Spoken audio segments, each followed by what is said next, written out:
آیا فاتقوا اللہ ما استطعتم، ترجمہ کنز العرفان، تو اللہ سے ڈرو جتنی طاقت رکھتے ہو۔ تفسیر نعیمی میں ہے، اے وہ لوگوں جو ایمان لا چکے، صرف ایمان لا کر بے فکر نہ ہو جانا اور اپنے نیک اعمال سے بے نیاز نہ جان لینا، بلکہ ہمیشہ اللہ پاک سے ایسے ڈرتے رہنا جو اس کی شان کے لائق ہو، یا تمہاری حیثیت کے مطابق اس کی شان کے لائق۔ خوف تو یہ ہے کہ اس کی اطاعت کی جائے، نافرمانی کبھی نہ کی جائے، اسے یاد رکھا جائے، کبھی اسے بھولا نہ جائے، جی ہاں اس کا شکر ادا کیا جائے، کبھی اس کی ناشکری نہ کی جائے، وغیرہ وغیرہ۔ یہ تقوی انبیاء کرام علیہم السلام اور خصوصی اولیاء ہی کو نصیب ہوتا ہے، اور ہماری حیثیت کے لائق تقوی یہ ہے کہ جہاں تک ہو سکے گناہ سے اپنے آپ کو بچا لیں، اور اگر گناہ ہو جائے معاذ اللہ تو فوراً توبہ کر لیں۔ رب تعالی ہمیں یہ سعادت نصیب فرما دے۔ مزید فرمایا وَلَا تَمُوتُنَّ إِلَّا وَأَنْتُمْ مُسْلِمُونَ، اور ضرور تمہیں موت صرف اسلام کی حالت میں آئے۔ فرمایا کہ اسلام پر تمہیں موت آئے، اس سے مراد یہ ہے کہ اپنی طرف سے زندگی کے ہر لمحے میں اسلام پر ہی رہنے کی کوشش کرو، تاکہ جب تمہیں موت آئے تو حالت اسلام ہی پر تمہیں موت آئے۔ يا أيها الذين آمنوا اتقوا الله حق تقاته ولا تموتن إلا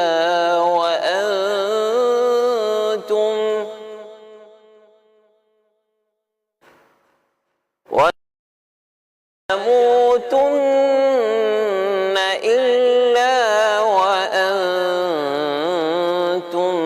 مسلمون۔ صدق اللہ العظیم۔ جزاک اللہ۔ اللہ پاک نور قرآن سے ہم سب کے سینوں کو منور فرمائے، اور قرآن و سنت کے مطابق اللہ پاک ہمیں اپنی زندگی بسر کرنے کی توفیق عطا فرمائے۔ مفتی کفیل صاحب آج ہمارے ساتھ ہوں گے، مرحبا کہتے ہیں مفتی صاحب کو۔ قاری صاحب کو ہم رخصت کریں گے۔ جزاک اللہ قاری صاحب، اللہ آپ کو جزائے خیر عطا فرمائے۔ مدنی چینل کے ناظرین، آج آپ کے شرعی سوالات بھی انشاءاللہ ہم لیں گے، اگر آپ کے کچھ شرعی سوالات ہوں۔ ویسے آج ٹاپک بھی فلسفہ قربانی ہے، تو قربانی کے حوالے سے آپ کیا پوچھنا چاہیں گے تو آپ کال کیجئے، آپ ایس ایم ایس بھی کر سکتے ہیں، کمنٹس بھی کر سکتے ہیں۔ واٹس ایپ نمبر اسکرین پر آپ دیکھ رہے ہیں 0308262600 واٹس ایپ نمبر ہے، اس پر آپ واٹس ایپ کیجئے۔ انشاءاللہ کچھ ہی دیر میں آپ ہمارے پیارے پیارے جنید بھائی کی زیارت کریں گے انشاءاللہ۔ جنید بھائی سے ہم روحانی علاج بھی انشاءاللہ ہم لیں گے۔ اللہ پاک سب دیکھنے والوں کو، سننے والوں کو برکتیں عطا فرمائے۔ محفوظ بھائی کی طرف بڑھتے ہیں، کلام شامل کرتے ہیں، اور پھر ٹاپک پر آئیں گے فلسفہ قربانی۔ جی صلی اللہ علیہ یا رسول اللہ وسلم علیہ یا حبیب اللہ صلی اللہ علیہ یا رسول اللہ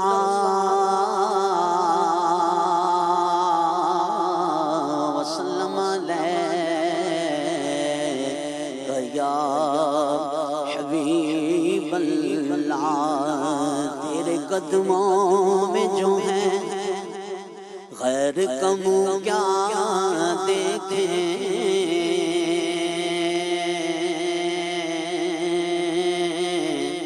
کون نظروں پہ چڑھے دیکھ کے تلوار تیرا، تو جو چاہے تو ابھی میل میرے دل کے دھلے،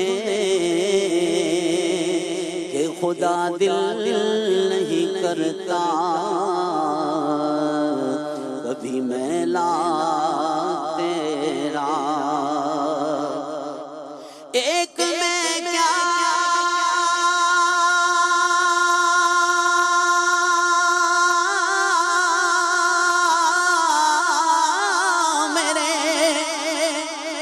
اس یہاں کی حقیقت کتنی،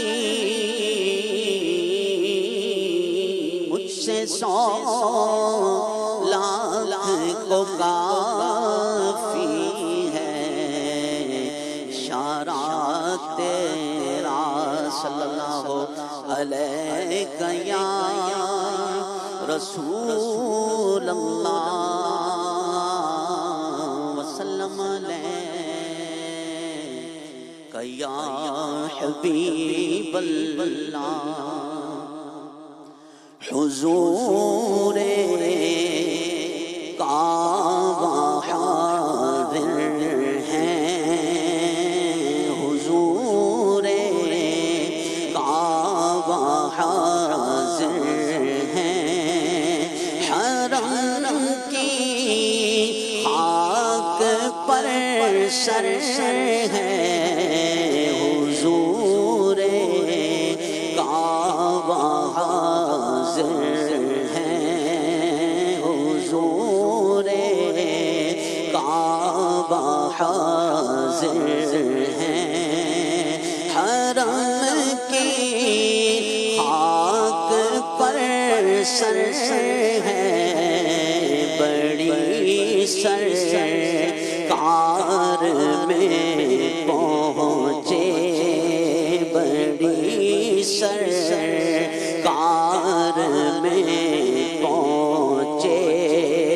مقدر قیامری پر ہے، بڑی سرکار میں پہنچے، مقدر قیامری پر ہے، حضور کعبہ حاضر ہیں، حضور کعبہ حاضر ہیں، حرم کی خاک پر سر ہے، حضور کعبہ حاضر ہیں، حرم کی خاک پر سر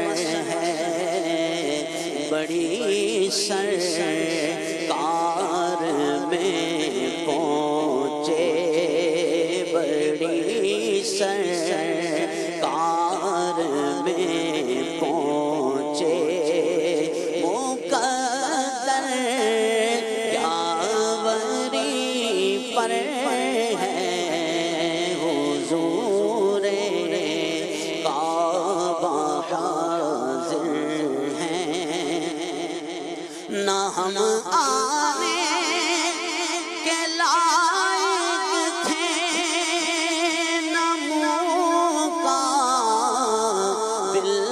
دکھانے کے، نہ ہم آنے کے لائق تھے، نہ مقابل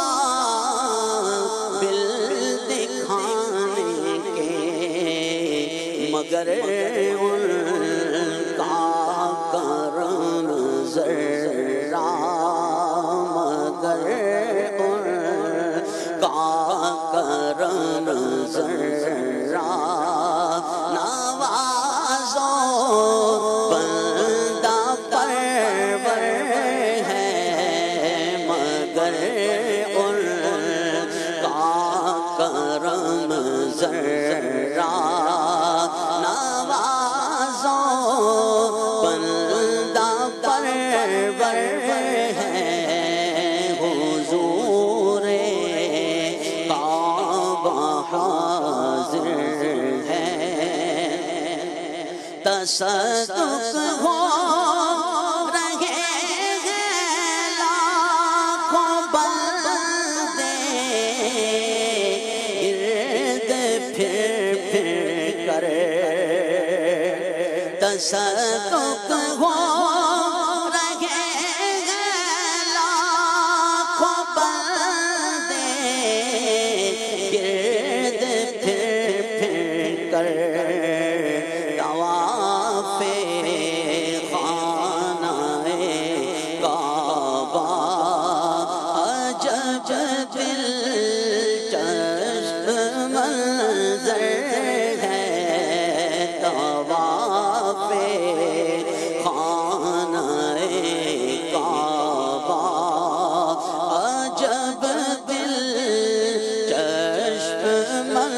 منظر ہے حضور کعبہ حاضر ہے، جو ہے بد سے رکے مجرم تو رحمت نے کہا بڑھ کر، جو ہے بد سے رکے مجرم تو رحمت نے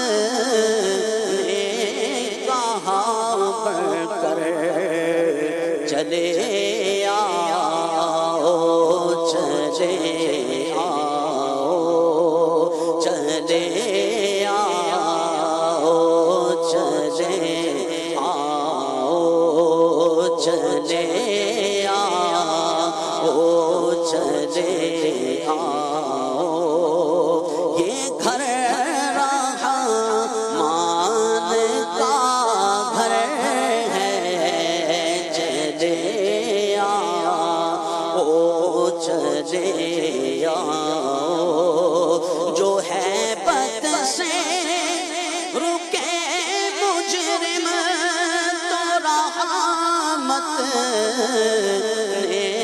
کہا بڑھ کر، چلے آؤ چلے آؤ چلے آؤ چلے آؤ، یہ گھر رحمان کا گھر ہے، حضور کعبہ حاضر ہے، یہ زمزم اس لیے ہے جس لیے اس کو پیے کوئی، یہ زمزم اس لیے ہے جس لیے اس کو پیے کوئی، اسی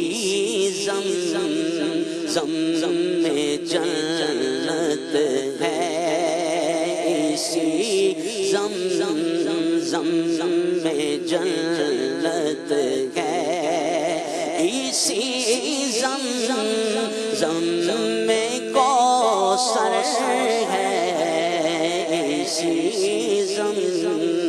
زمزم میں جنت ہے، اسی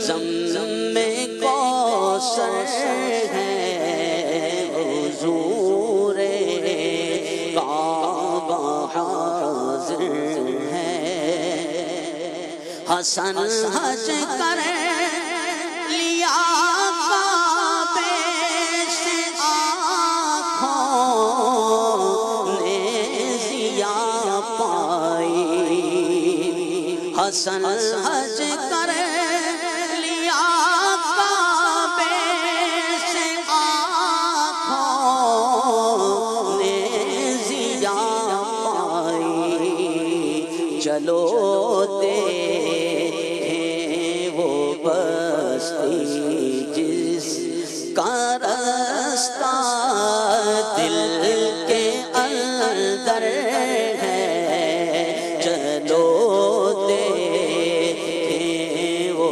بستی جس کا رستہ دل کے اندر ہے، حضور کعبہ حاضر ہے، حرم کی خاک پر سر ہے، بڑی سرکار میں پہنچے مقدر یاوری پر ہے۔ اللہ اکبر اللہ اکبر۔ اللہ پاک سے دعا ہے کہ جتنے عاشقان رسول اس سال حج کر رہے ہیں، اللہ اپنی رحمت سے ان تمام عاشقان رسول کا حج قبول فرمائے۔ اللہ تعالیٰ سے دعا یہ بھی ہے کہ جو عاشقان رسول یہ تڑپ رکھتے ہیں، یہ چاہت رکھتے ہیں حاجی بن جائیں، اللہ ان تمام عاشقان رسول کو بھی حاجی بنا دے، حج کی سعادت پالیں، اور جو حج کر چکے ہیں اللہ ان کے لیے بھی اسباب بنائے۔ رب کے لیے کیا مشکل ہے، وہ تو اس کی مرضی ہو، اس کی منشا داخل ہو جائے، فضل فرما دے تو کئی حج بندہ کر لے، کئی حج بندے کو نصیب ہو جائیں۔ اللہ تعالیٰ یہ سعادتیں ہم سب کو بار بار نصیب فرمائے۔ اس وقت تو حاجیوں پر رشک آ رہا ہے، یقین کریں رشک آ رہا ہے کہ آج یہ مینا کی طرف روانہ ہو جائیں گے۔ رات پہنچ چکے ہوں گے کئی، اور سنت جو ہے وہ آج 8 ذوالحجہ کی جو ہے وہ ویسے ظہر تو سے ایک دن پہلے لے جاتے ہیں نا، جی وہی کل رات تقریباً لوگوں کو لے آ چکے ہوں گے۔ سنت یہ ہے کہ آج 8 ذوالحجۃ الحرام ہے، تو آج جو ہے وہ ظہر سے لے کے کل فجر تک کی 5 نمازیں جو ہے وہ مینا میں پڑھنا سنت ہے۔ اس وقت مینا کی بستی جو پورے سال جو ہے وہ آپ کہیں کہ ویران ہوتی ہے، اور اس وقت وہ آباد ہوگی، اور اپنا ہی منظر ہوگا اس وقت جو ہے وہ مینا کا۔ سچی بات ہے کہ اگر وہ منظر اس وقت جو ہے وہ جنہوں نے حج کیا ہے، جب وہ منظر آنکھوں کے سامنے آتا ہے اس وقت مینا کے راستوں میں، مینا کے خیموں میں، جگہ جگہ آپ کو احرام میں ملبوس حاجی، لبیک کی صدائیں کہتے ہوئے حاجی نظر آئیں گے۔ کچھ حجاج جو ہے وہ کعبۃ اللہ شریف کی طرف سے بھی مینا کی طرف روانہ ہو رہے ہوں گے، کئی وہ ہوں گے جو روانہ رات کو ہی ہو چکے ہوں گے۔ اس وقت مینا کی وادی جو ہے وہ سب لبیک کی صداؤں سے جو ہے وہ گونج رہی۔ واہ واہ واہ واہ، کیا بات ہے، کیا بات ہے۔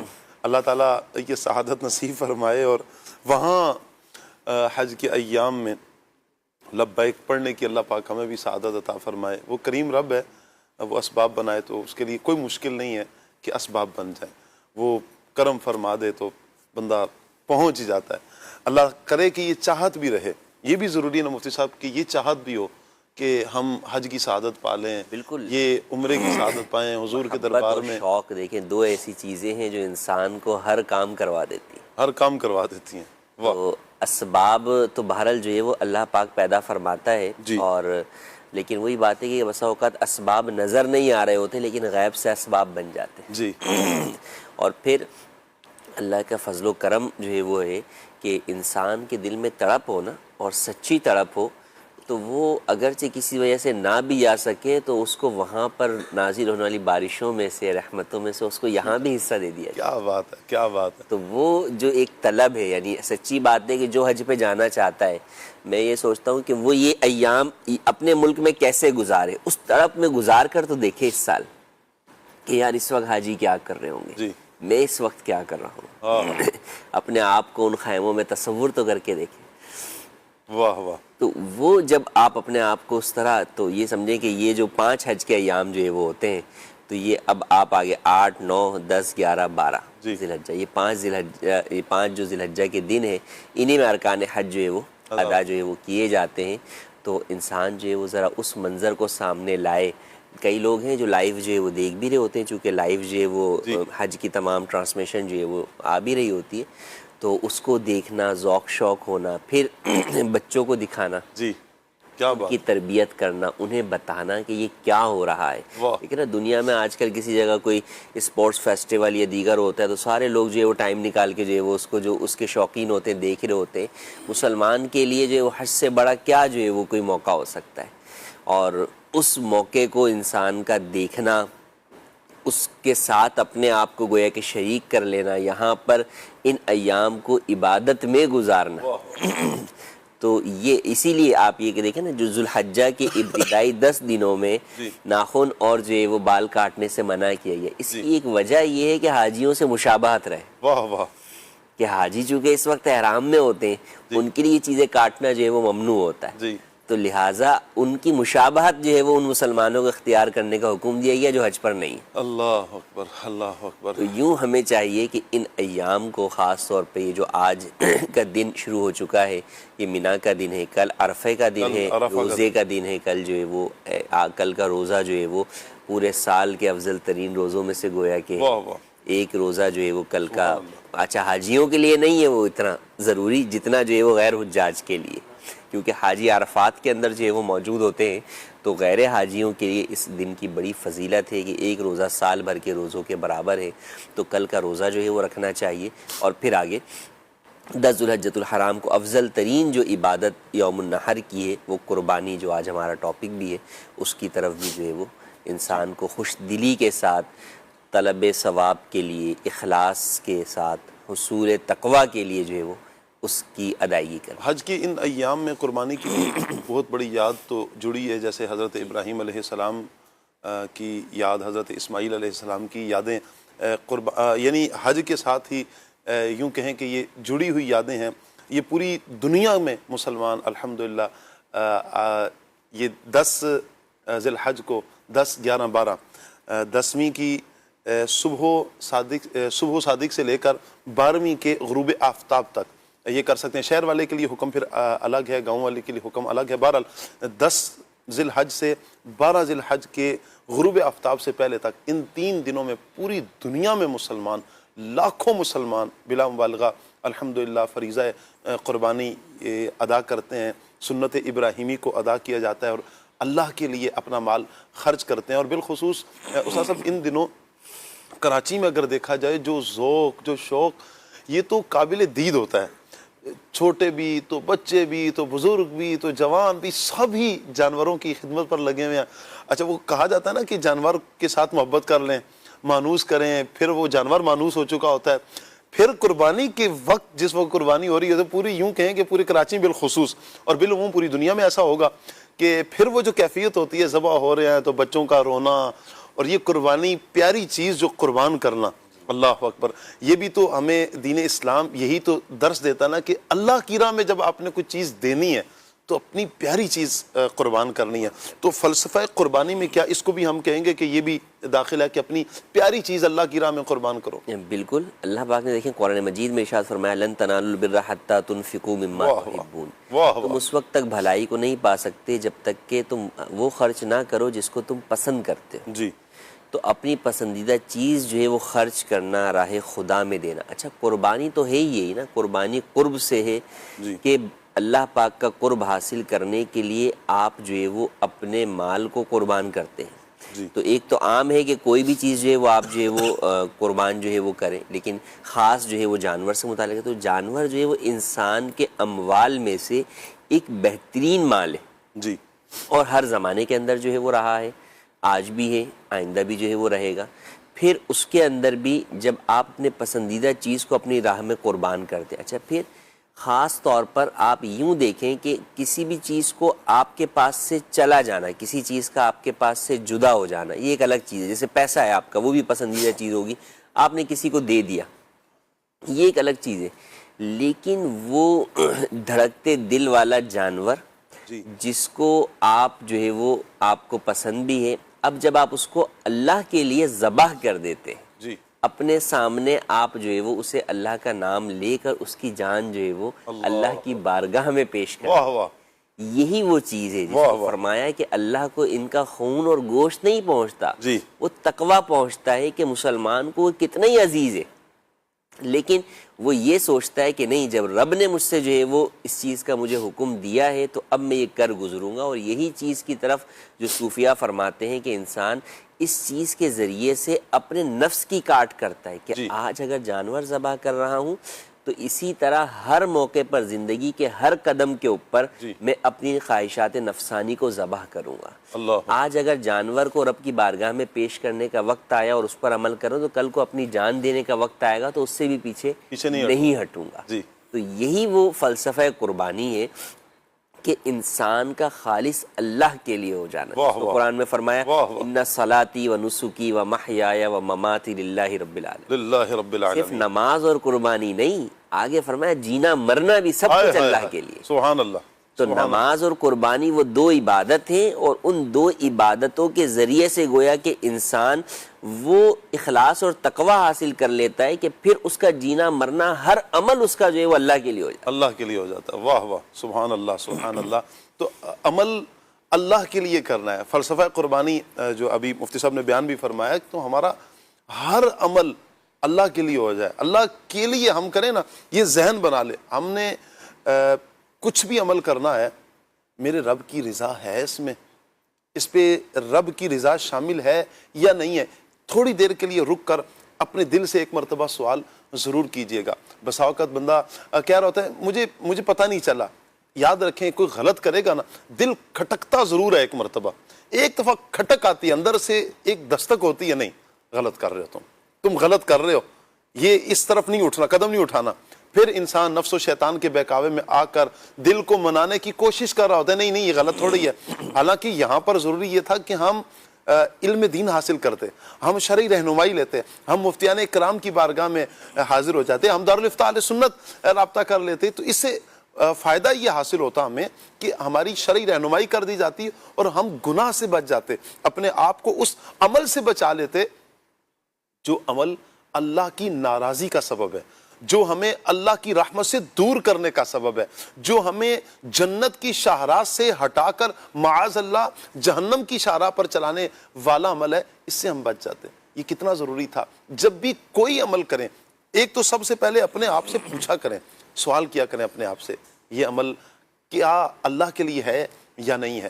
آج یہ قربانی کا پیغام بھی سمجھتے چلے جائیں، قربانی کا درس بھی سمجھتے چلے جائیں، قربانی کا فلسفہ بھی سمجھتے ہوئے اپنے اوپر میں اور آپ بھی محاسبہ بھی کرتے چلے جائیں، اور وہ تمام عاشقان رسول بھی جو قربانی کریں گے، میں ان سے بھی گزارش کروں گا خصوصیت کے ساتھ، آپ نے خصوصیت کے ساتھ بیٹھنا بھی ہے، شرعی رہنمائی بھی آپ نے لینی ہے، اور انشاءاللہ ہم جنید بھائی سے روحانی رہنمائی بھی حاصل کریں گے۔ بسا اوقات جنید بھائی نظر بھی لگ جاتی ہے جانوروں کو، اچھا لینے کے لیے جا رہے ہیں تو پتہ چلا کہ ابھی وہ پیسے شیسے رکھے تھے تو کبھی چوری ہو گئے، کبھی گر گئے، کبھی ڈکیتی پڑ جاتی ہے۔ میں چند ایک انشاءاللہ آپ کی طرف بڑھوں گا، پہلے فضیل بھائی کی طرف بڑھتے ہیں۔ قربانی کی تاریخ، اس حوالے سے آپ کچھ ارشاد فرمائیں کہ یہ کیا قربانی ہم پر ہی لازم ہے، یا اس کی ماضی، اگر ہم ماضی بعید کی طرف دیکھیں، یہ کب سے قربانی ہے، قربانی کی تاریخ کب سے ہے، کیا ہے؟ بسم اللہ الرحمن الرحیم۔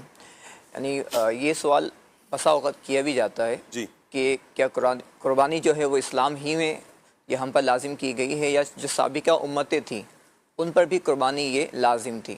تو قرآن پاک کے اندر اس بات کو بیان کیا گیا ہے کہ قربانی یہ سابقہ امتوں کے اندر بھی یہ حکم دیا گیا تھا، جیسا کہ قرآن پاک میں فرمایا گیا وَلِكُلِّ أُمَّةٍ جَعَلْنَا مَنسَكًا لِيَذْكُرُوا اسْمَ اللَّهِ عَلَى مَا رَزَقَهُم مِّن بَهِيمَةِ الْأَنْعَامِ، جی کہ قربانی جو ہے یہ سابقہ امتوں پر بھی ہم نے مقرر فرمائی، اور تاکہ اللہ کا نام لیا جائے اس پر جو ان کو بے زبان جانوروں کا جو گوشت دیا جاتا ہے، یعنی جو وہ قربانی کرتے ہیں اور پھر ان کو جو رزق دیا جاتا ہے اس پر وہ اللہ کا نام لیں۔ تو قربانی جو ہے یہ سابقہ امتوں پر بھی مقرر تھی، جیسا کہ سیدنا آدم علیہ السلام جو اللہ پاک کے پہلے نبی بھی ہیں اور ان دنیا میں سب سے پہلے انسان بھی ہیں، تو آپ کے جو دو بیٹے حابیل اور قابل، ان کا واقعہ بھی قرآن پاک میں موجود ہے اور ان کی قربانی کا ذکر بھی موجود ہے، اور یہ پارہ نمبر 6 کے اندر پورا واقعہ موجود ہے کہ دونوں سے قربانی لی گئی اور دونوں نے قربانی پیش کی اللہ کی بارگاہ میں۔ تو اس کی جو بھی اس وقت امت میں جو قبولیت کا ایک انداز تھا، وہ آسمان سے ایک آگ آتی تھی اور جس کی قربانی قبول ہوتی تھی تو اس کی وہ آگ اس کی قربانی کو لے جایا کرتی تھی۔ تو قرآن پاک میں یہ بات بیان کی گئی ہے کہ حابیل اور قابل ان دونوں نے بھی اللہ کی راہ میں قربانی دی، اور جو حابیل رضی اللہ عنہ تھے ان کی قربانی کو قبول کیا گیا، اور یعنی پہلے نبی کے بھی جو امتی تھے ان کو بھی قربانی کا حکم دیا گیا۔ ایسے ہی سیدنا نوح علیہ السلام، ان کو آدم ثانی بھی کہا جاتا ہے۔ تو جب طوفان نوح ختم ہوا تو سیدنا نوح علیہ السلام نے ایک کی بلڈنگ تعمیر فرمائی، اور جہاں پر قربانی کے جانور ذبح کیے جاتے تھے، جس کو ہمارے یہاں مذبح خانہ بھی کہا جاتا ہے۔ تو اسی طرح سیدنا سلیمان علیہ السلام نے جب مسجد اقصی کی تعمیر کا حکم فرمایا تو یہ بات موجود ہے کہ آپ نے اللہ کی راہ میں قربانی بھی دی۔ تو دیگر انبیاء کرام کی جو ہم تاریخ دیکھتے ہیں تو اس کے اندر بھی ہمیں یہ قربانی کا حکم نظر آتا ہے۔ ہاں، اب اس کو اگر یوں دیکھا جائے کہ اسلام میں جو قربانی کا حکم دیا گیا وہ سنت ابراہیمی، یعنی حضرت ابراہیم علیہ السلام نے جو اپنے بیٹے کی قربانی دی، اور اللہ نے جو ان کو ایک حکم ارشاد فرمایا، آپ کو ایک خواب دکھایا گیا تو آپ نے پھر اپنے بیٹے کو اللہ کی راہ میں قربان کرنے کے لیے پیش کیا۔ اور یہاں ایک بات بہت اہم ہے کہ جو غیر نبی ہوتے ہیں جی ان کا خواب یہ حجت نہیں ہوتا، جی ٹھیک ہے، لیکن جو اللہ کے نبی ہوتے ہیں ان کا خواب بھی یہ وحی ہوتا ہے۔ جی تو سیدنا ابراہیم علیہ السلام نے جو اپنے بیٹے کو ذبح کیا، کیونکہ یہ ایک وحی تھی اللہ کی طرف سے، جی حکم تھا، تو آپ نے اپنے بیٹے کو اللہ کا حکم یعنی سنا۔ آج کے دور میں اگر کسی کو خواب آئے تو ایسا نہیں ہے کہ وہ اٹھائے کہ بھائی مجھے تو خواب آیا لہٰذا میں یہ عمل کروں، تو یہ جائز نہیں ہوگا، بلکہ قبلہ شیخ طریقت امیر علیہ سنت دامت برکاتہم العالیہ نے پچھلے دن مدنی مذاکرے میں بھی اس کی طرف توجہ دلائی ہے کہ یہ جائز ہی نہیں ہوگا۔ اب اگر کوئی ایسا معاذ اللہ اگر کوئی ایسا کام کرے گا تو پھر آگے جو قانون کے جو ادارے ہیں، قانونی ادارے، وہ پھر حرکت میں آئیں گے، اور وہ کوئی بھی معاملہ پھر آپ کے ساتھ کیا ہو سکتا ہے پھر یہ بھی آپ سوچ کے رکھیے گا، ایسا نہ ہو کہ صرف قانون نہیں، قتل ناحق ہوگا، یہ تو سراسر حرام ہے اور کبیرہ گناہوں میں سے ایک گناہ ہے۔ تو بالکل بھی ایسے کسی کے بھی کہنے کے اوپر یا سوچنے پر ہرگز یہ وہ نہیں جانا چاہیے۔ اللہ کے نبی کا حکم تھا، اور دیکھیں کہ انسانیت کی بقا جو ہے وہ مقصود ہے، اسی لیے اللہ پاک نے اس کی جگہ پر وَفَدَيْنَاهُ بِذِبْحٍ عَظِيمٍ واہ واہ فرمایا کہ ہم نے اس کی جگہ پر فدیے میں ذبح عظیم دیا۔ جی تو وہ ذبح عظیم کیا تھا؟ وہ اللہ نے جنتی مینڈھا جو ہے وہ کیا نازل بات۔ فرمایا۔ مجھے مفتی صاحب پتہ چلا کہ بعض جو غلط قسم کے جادوگر ٹائپ لوگ ہوتے ہیں نا، یہ اس طرح کا بعض اوقات بول دیتے ہیں، تو وہ انہیں معاذ اللہ اس طرح کے قدم اٹھانے پڑتے ہیں، کبھی اصل میں آزاد قربانی کی جب ہم بات کرتے ہیں نا، قربانی یہ تو انہوں نے جو تاریخ بیان کی یہ تو آسمانی دینوں سے متعلق بیان کی، جو آسمانی ادیان گزرے ہیں۔ جی غیر مسلم جو ان معنوں میں ہیں کہ جو آسمانی دین نہیں رکھتے، جیسے ہندو مت ہے یا بدھ مت ہے یا اور دیگر، ان میں بھی کہیں نہ کہیں قربانی کا تصور پایا جاتا ہے، اچھا جس کو یہ بھینٹ چڑھانا، بلی چڑھانا یا اس طرح کے مختلف جو ہے وہ ان کے یہاں یہ الفاظ استعمال ہوتے ہیں۔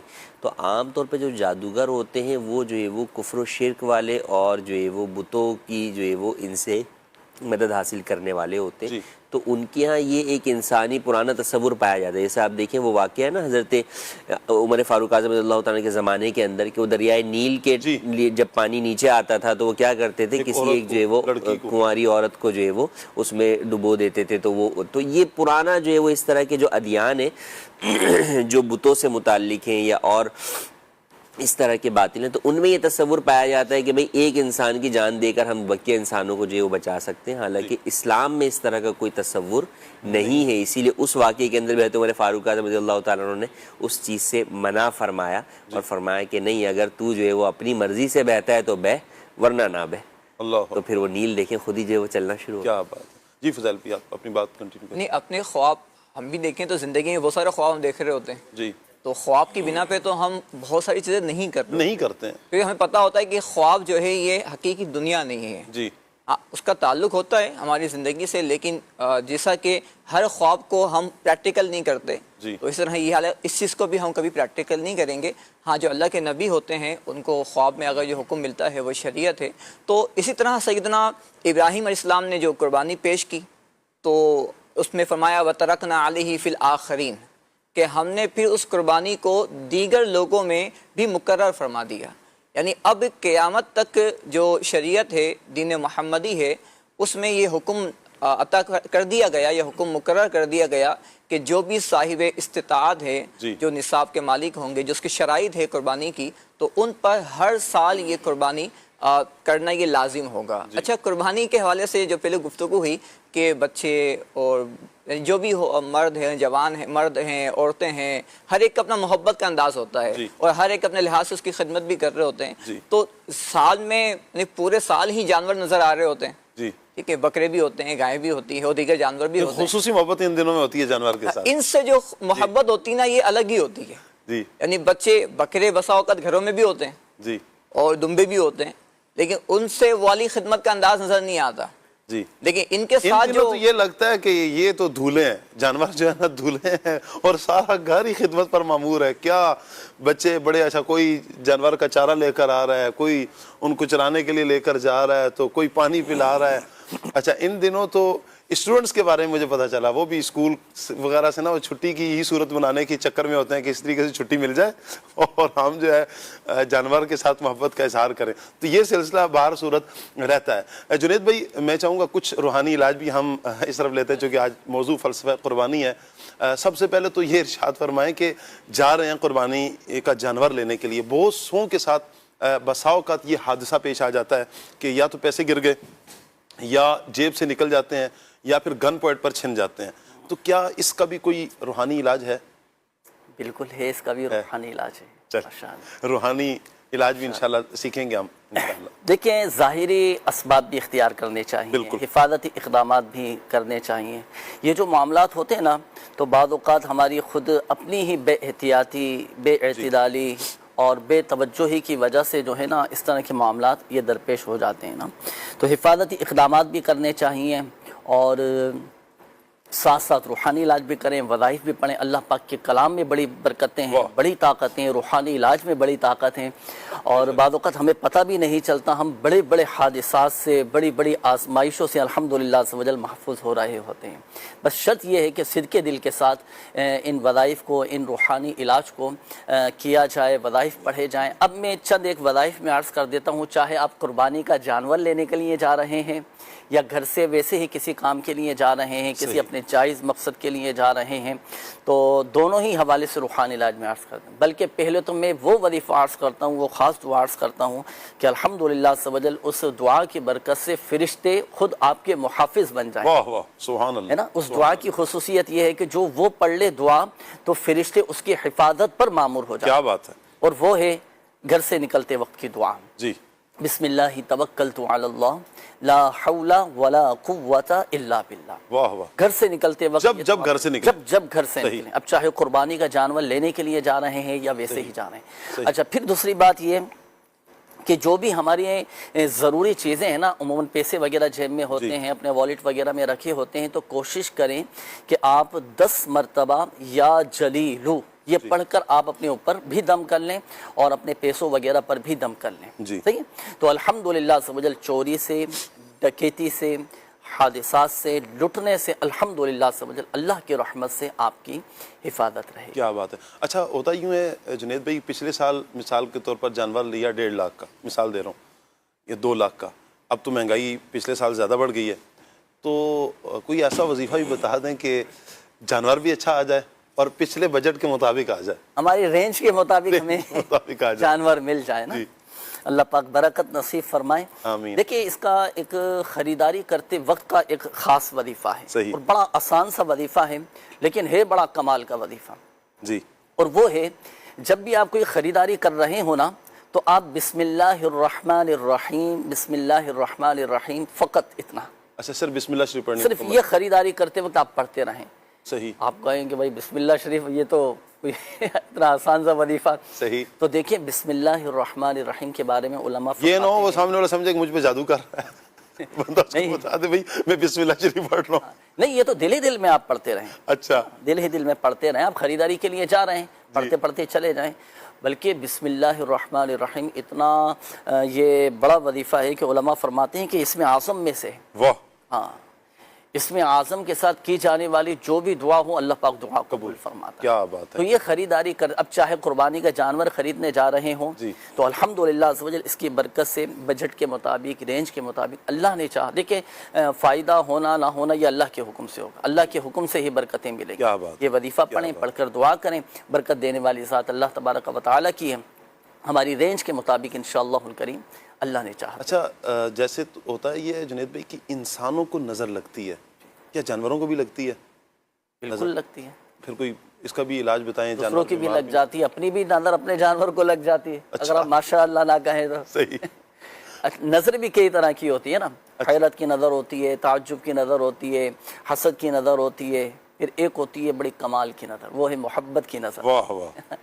تو آپ ماشاءاللہ کہنا ماشاءاللہ, ہے نا, بارک اللہ کہنا چاہیے. بالفرض اگر جانور کو نظر بد لگ جائے تب بھی آپ یہ وظیفہ پڑھ کے دم کریں, یا اللہ, اس میں جلالت لفظ اللہ یہ 49 ٹائم جی اول اور آخر درود پاک کے ساتھ پڑھ کر آپ دم کر دیں، الحمدللہ عز و جل جانور نظر بد سے محفوظ رہیں گے۔ اچھا پیش کے بھی ہی آپ چاہیں تو یہ وظیفہ پڑھ کر دم کر سکتے ہیں۔ اچھا ہاں اگر آپ جانور لے آئے ہیں، آپ کے گھروں میں جانور ہیں، کیٹل فارم میں بڑے خوبصورت جانور ہوتے ہیں، آپ بیوپاری ہیں، اپنا جانور بیچنے کے لیے لے کر گئے، مارکیٹوں میں تو ہر طرح کا بندہ آتا ہے، اس کے لیے تو عادت بنانی پڑے گی، تکلفاً بالکل معمول ہوگا، جس کو ہم جو چیز دیکھیں اسے ماشاء اللہ بار بار کہیں، بچپن سے یہ عادت ڈال دی جائے تو تب جا کر یہ عادت بنے گی، وگرنہ بنا دیکھ ارے کیا پیارا جانور ہے، پتہ چلا کہ تھوڑی دیر میں جانور زمین پر تشریف لے آئے۔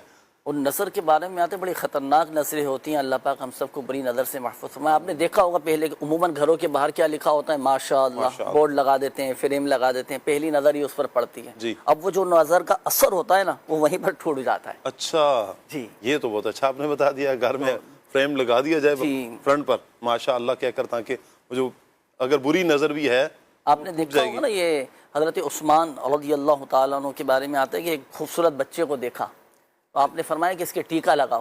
صحیح، عموماً گھروں کے اندر گھر کی بڑی خواتین والدین وغیرہ اپنے بچوں کے ٹیکا وغیرہ لگا دیتے ہیں، کاجل کا نشان لگا دیتے ہیں، سرمے کا نشان لگا دیتے ہیں۔ جی یہ کیا ہے؟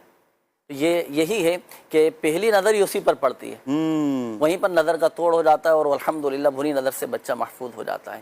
تو اچھا جانور دیکھیں تو ماشاء اللہ کہنا چاہیے، بارک اللہ کہنا چاہیے، ماشاء اللہ لا قوت الا باللہ یہ کہہ لیں آپ، اور جو وظیفہ میں نے خاص نظر بد سے حفاظت کے لیے عرض کیا وہ وظیفہ پڑھ کر دم کریں۔ ٹھیک، اچھا ایک اور آپ سے ملوں گا، پھر میں مفتی صاحب کی طرف آؤں گا، کچھ کالز بھی ہیں کچھ میسیجز بھی ہیں۔ راستے میں بسا اوقات جانور بھاگ جاتا ہے، اچھا وہ یا تو حادثہ ہو سکتا ہے، اللہ عافیت فرمائے، یا پھر بھاگ جائے اور پھر جو عجیب سا ایک سما ہوتا ہے کہ پورا محلہ پیچھے پیچھے اور جانور آگے آگے، تو اس کا بھی کوئی روحانی علاج بتا دیں، وظیفہ بتا دیں۔ ظاہر سی بات ہے ہمیں تو تجربہ نہیں ہوتا، بعض اوقات ہم ضرورت سے زیادہ محبت کا اظہار کر دیتے ہیں یا پھر اس کو اذیت میں ڈال دیتے ہیں تو جانور بدک جاتے ہیں، بھاگ جاتے ہیں، پریشان ہوتے ہیں، اور جانور کو جب لے کر آتے ہیں نا تو جانور کو لوگوں سے مانوس ہونے میں، جگہ سے مانوس ہونے میں بڑا وقت لگتا ہے، تب جا کر پھر وہ مانوس ہوتے ہیں، تب جا کر ان کے اندر ایک سکون والی کیفیت آتی ہے۔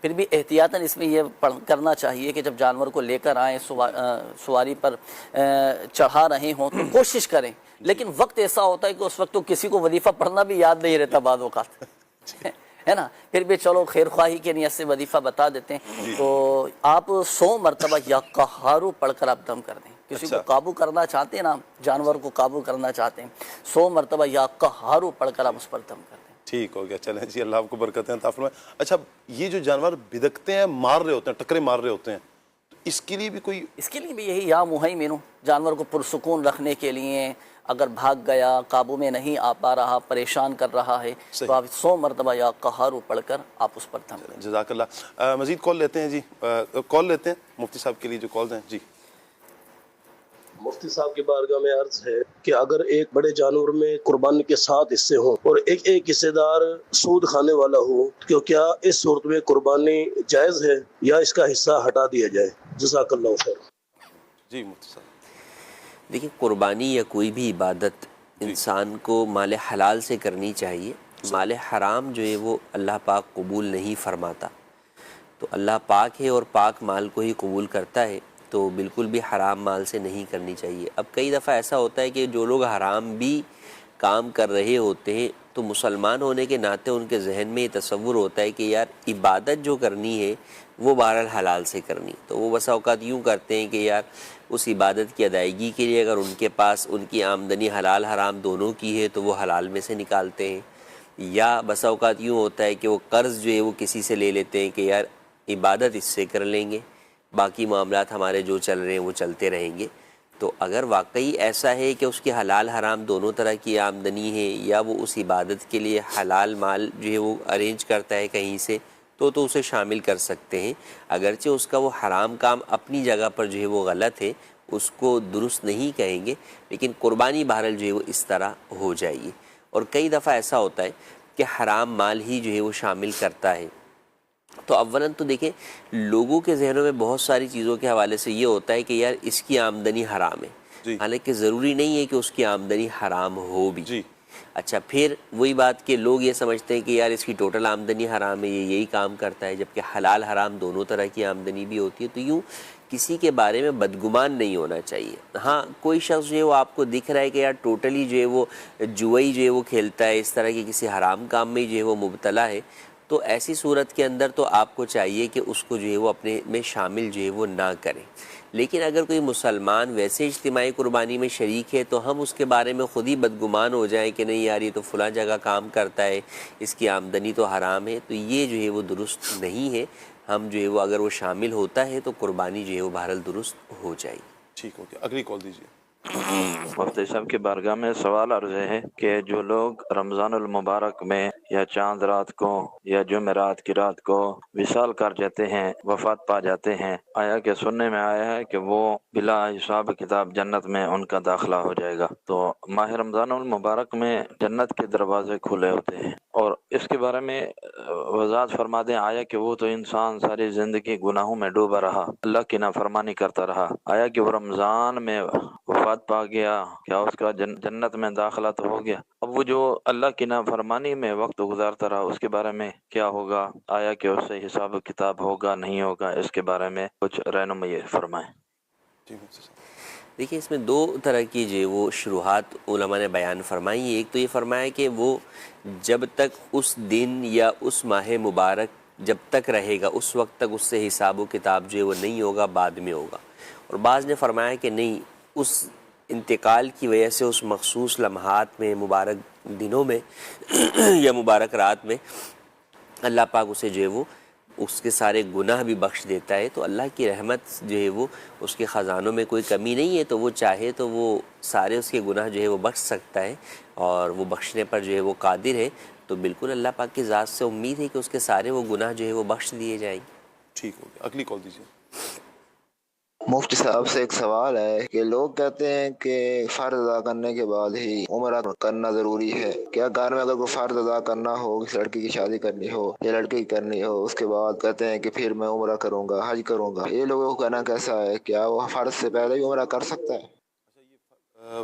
اپنی جگہ پر یہ بھی ہے مفتی صاحب, ساتھ حج کے لیے بھی اگر کسی کو کہا جائے نا کہ آپ پر حج لازم ہے, اور نہیں تو میں پہلے بچی کا جو فرض ہے میں پہلے یہ ادا کر لوں, پہلے بچوں کا فرض ادا کر لوں, تو اس کے بعد پھر میں حج بھی کر لوں گا. عمرہ تو چلیں ایک نفلی عبادت ہو جائے گی, لیکن فرض کے لیے بھی بسا اوقات کہہ رہے ہوتے ہیں. جی, حج فرض جو فرض ہے وہ دین اسلام کے ارکان میں سے آخری رکن ہے. جی, تو اس کا تعلق جو ہے وہ بچی کی شادی کے ساتھ یا اپنا ذاتی گھر بنانے کے ساتھ نہیں ہے. اگر آپ کی بچی کی شادی جو ہے وہ عمر ہو گئی ہے, ابھی شادی نہیں ہوئی, تو اب ایسی صورت کے اندر اولاً تو دیکھیں نا, شادی کا جو ہم نے کانسیپٹ بنایا ہوا ہے کہ جناب اتنے لاکھوں روپے خرچ ہونا ہے, وہ دین اسلام کے حکام کے مطابق نہیں ہے. وہ تو ہم نے اپنے اعتبار سے یا معاشرتی اعتبار سے جناب جہیز یا اتنے لوگوں کا کھانا یا اتنی بڑی دعوت کا اہتمام کرنا, یہ ہم نے بنا لیا. دین اسلام نے اس کو نکاح کے کوئی فرائض و واجبات میں تھوڑی شمار کیا ہے. تو اس لیے یہ چیز اولاً تو کوئی لازمی نہیں ہے. اور بالفرض اگر آپ لازم کہیں بھی تو بھی بہرحال اس سے پہلے جو حج بیت اللہ جب فرض ہو جائے گا تو پھر یہ تمام فرائض نہیں دیکھے جائیں گے, بلکہ پہلے حج بیت اللہ کی طرف ہی جایا جائے گا. تو یہ اس چیز کے لیے عذر پیش کرنا کہ جناب میرا بھی اپنا گھر نہیں بنا, اپنا گھر بنا لوں, رہنے کے لیے چھت بنا لوں, یا جناب جو ہے وہ میں اپنی بیٹیوں کی شادی سے فارغ ہو جاؤں پھر حج پر جاؤں گا, تو ایسا کرنا جو ہے وہ درست نہیں ہے. اور اس سے متعلق حدیث پاک بھی یہ فرمایا کہ جو لوگ کسی دنیاوی وجوہات کی بنیاد پر حج بیت اللہ کو چھوڑ دیتے ہیں تو وہ یہ دیکھیں گے کہ لوگ حج پہ سے واپس آ جائیں گے, لیکن ان کا کام وہیں کا وہیں رہے گا, وہ کام نہ ہوگا. اور پھر حج بیت اللہ کی استطاعت ہونے کے باوجود نہ کرنے والے کے لیے وعید سنے کتنی بڑی ہے. کہ فرمایا کہ جس پر حج فرض ہے اور وہ حج نہ کرے تو چاہے یہودی ہو کر مرے چاہے نصرانی ہو کر مرے. تو لہٰذا ہرگز اس معاملے میں تاخیر نہیں کرنی چاہیے. عمرے کا یہ حکم نہیں ہے, عمرہ جو ہے وہ سنت عمل ہے, تو عمرہ اگر کوئی نہیں بھی کرتا تو حرج نہیں. لیکن اگر عمرے پر بھی کوئی جانا چاہتا ہے تو جائز ہے, اس میں بھی کوئی حرج نہیں ہے. لیکن عمرے کو تو آپ چلیں جو ہے وہ آگے پیچھے کر سکتے ہیں کہ بچوں کی شادی کے بعد عمرے پہ چلے آؤں گا, لیکن اگر آپ پر حج فرض ہو گیا ہے تو آپ کو حج ہی پہلے کرنا ہوگا. جی ایک سوال ذہن میں آ رہا ہے کہ جانور بسا کو لے کر آ جاتے ہیں, تو لائے تھے بالکل صحیح اور سالم تھا, لیکن لانے کے بعد وہ بھاگا یا کوئی حادثہ ہو گیا, اب وہ ہلاک ہو گیا, مر گیا, تو کیا دوبارہ خریدنا پڑے گا اس کو؟ جی جانور جو ہے وہ لے کر آئے، اولاً تو دیکھیں یاد رکھیں کہ جانور کا جو ذبح کے وقت کا تعلق ہے، ہم کہتے ہیں نا جانور بے عیب ہونا چاہیے، تو وہ ذبح کے وقت ہونا چاہیے۔ ذبح کے وقت آپ نے خریدا عیب دار تھا اور ذبح کرتے تک اس کا عیب ختم ہو گیا تو آپ ذبح کر سکتے ہیں، خریدا تندرست تھا اور بعد میں عیب دار ہو گیا تو اب آپ اسے ذبح نہیں کر سکتے۔ صحیح۔ تو اسی طرح اگر کسی شخص کا جانور چوری ہو گیا یا مر گیا تو اب دو باتیں دیکھی جائیں گی، اولاً تو یہ کہ وہ شخص جس کا یہ جانور چوری ہوا یا مرا وہ صاحب نصاب تھا، یعنی اس پر قربانی مالی اعتبار سے واجب تھی یا نہیں تھی۔ جی اگر تو اس کے اوپر قربانی واجب نہیں تھی تو ایسی صورت میں اس پر دوسرا جانور لانا ضروری نہیں ہے، اور اگر اس پر قربانی واجب تھی تو اب یہ دیکھا جائے گا کہ اس کے پاس یہ جانور مرنے کے بعد بھی کیا نصاب کی مقدار میں مال ہے یا نہیں ہے۔ صحیح۔ اگر نصاب کی مقدار میں اب اس کے پاس مال نہیں ہے تو دوسرا جانور اس پر لانا ضروری نہیں ہے، لیکن اگر اب بھی وہ صاحب نصاب ہے تو اس کے اوپر دوسرا جانور لانا یا کم از کم حصہ ڈالنا ضروری ہوگا۔ اس کو مثال سے سمجھ سکتے ہیں، جیسے اس وقت تقریباً 4,15,000 جو ہے وہ نصاب ہے، جی 52.5 تولہ چاندی کی قیمت۔ ایک شخص تھا کہ جس کے پاس جو ہے وہ 5 لاکھ روپے تھے، تو وہ 50,000 کا بکرا لایا اور اب وہ مر گیا، تو مرنے کے بعد بھی اس کے پاس پیچھے کتنے پیسے بچے؟ 4.5 لاکھ، تو وہ صاحب نصاب ہے تو اس پر دوسرا جانور لانا یا جو ہے وہ حصہ ڈالنا ضروری ہوگا۔ لیکن اگر یہی شخص 1 لاکھ کا بکرا لایا تھا اور وہ 1 لاکھ کا بکرا مر گیا تو اب پیچھے اس کے پاس جو مال بچا وہ نصاب سے کم ہو گیا، 4 لاکھ پر آ گیا، نصاب 4,15,000 ہے، تو اس صورت میں اب اس کے اوپر دوسرا جانور لانا یا جو ہے وہ حصہ ڈالنا ضروری نہیں ہوگا، کیونکہ اب یہ صاحب نصاب رہا ہی نہیں کہ اس پر قربانی واجب ہو۔ ٹھیک ہو گیا۔ اچھا مجھ سے ایک سوال ایس ایم ایس یہ بھی آیا ہے کہ عیب کا شرعی مفہوم آسان لفظوں میں ارشاد فرما دیں، کیا ہے؟ دیکھیں عیب عام طور پر تو وہ عیب، کوئی بھی چیز عیب اسے کہا جاتا ہے جس کی وجہ سے تاجروں کی نگاہ میں اس چیز کی قیمت جو ہے وہ کم ہو جائے۔ جی اچھا، پھر قربانی سے متعلق بھی جو عیب بیان کیے گئے، جیسے جانور کا اندھا ہونا یا کانا ہونا یا جانور کا پیر ٹوٹا ہوا ہونا یا اس کی چکی، دم یا جو ہے وہ کان کا کٹا ہوا ہونا، پھر اس میں تفصیل بیان کی گئی کہ اگر یہ چیزیں 1/3 سے زیادہ کٹی ہوئی ہیں تو قربانی جو ہے وہ جائز نہیں ہوگی، اور اگر 1/3 یا اس سے کم کٹی ہوئی ہیں تو قربانی جائز ہو جائے گی۔ تو یوں یہ عیب جو ہے وہ بیان کیے گئے، تو ان چیزوں کو خیال رکھنا جو ہے وہ ضروری ہے کہ جب آپ جانور لیں تو اس وقت بھی دیکھیں۔ اسی طرح سینگ کا جڑ سے اکھڑنا، تو اگر جڑ سے اکھڑ گئی سینگ اور زخم بھی اس کا باقی ہے، زخم ابھی موجود ہے، تو قربانی جائز نہیں ہوگی کہ یہ عیب ہے۔ لیکن اگر سینگ جو ہے وہ جڑ سے نہیں اکھڑی، اوپر سے اکھڑی ہے، تو ایسی صورت کے اندر قربانی جو ہے وہ ہو جائے گی۔ ٹھیک ہو گیا۔ جنید بھائی کے لیے فیس بک پر میسج ہے، محمد احمد بھائی میسج کر رہے ہیں، کہہ رہے ہیں جنید بھائی بچوں کے لیے کوئی وظیفہ عنایت فرما دیجئے، بچے با عمل حافظ بن جائیں، عالم دین بن جائیں، پکے سچے عاشق رسول بن جائیں، 5 وقت کے نمازی بن جائیں۔ ماشاءاللہ، اچھی سوچ ہے ماشاءاللہ۔ اس کے 2 روحانی علاج میں عرض کرتا ہوں، دونوں ہی قرآن سے روحانی علاج۔ کیا بات ہے۔ ایک تو یہ کہ بچوں کو نیک بنانے کے لیے رات کو سونے سے پہلے، یعنی جب بچہ آپ کا سو جائے نا، تو اس کے سرانے کھڑے ہو کر آپ سورۃ الاخلاص، قل هو اللہ احد شریف اتنی آواز کے ساتھ پڑھیں کہ بچے کی آنکھ نہ کھلے۔ تو یہ پڑھ لیں آپ۔ اس عمل کی جو مدت ہے وہ ہے 21 دن تک، بلا ناغہ کوشش کریں کہ یہ جاری رکھیں۔ اللہ پاک کی رحمت سے بچوں کے اندر اچھی عادات پیدا ہوں گے، ان کی جو نافرمانی، بے جا ضد کی جو عادت ہے وہ الحمدللہ عز و جل فرما برداری میں بدل جائیں گی، تابع فرمان بھی ہوں گے، بچے نیک بھی بنیں گے۔ ایک تو یہ ہوا وظیفہ۔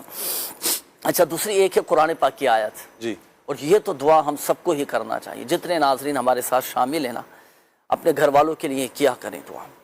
وہ ہے ربنا هب لنا من ازواجنا وذرياتنا قرة اعين واجعلنا للمتقين اماما۔ ہر نماز کے بعد ایک مرتبہ یہ دعا کر لیں۔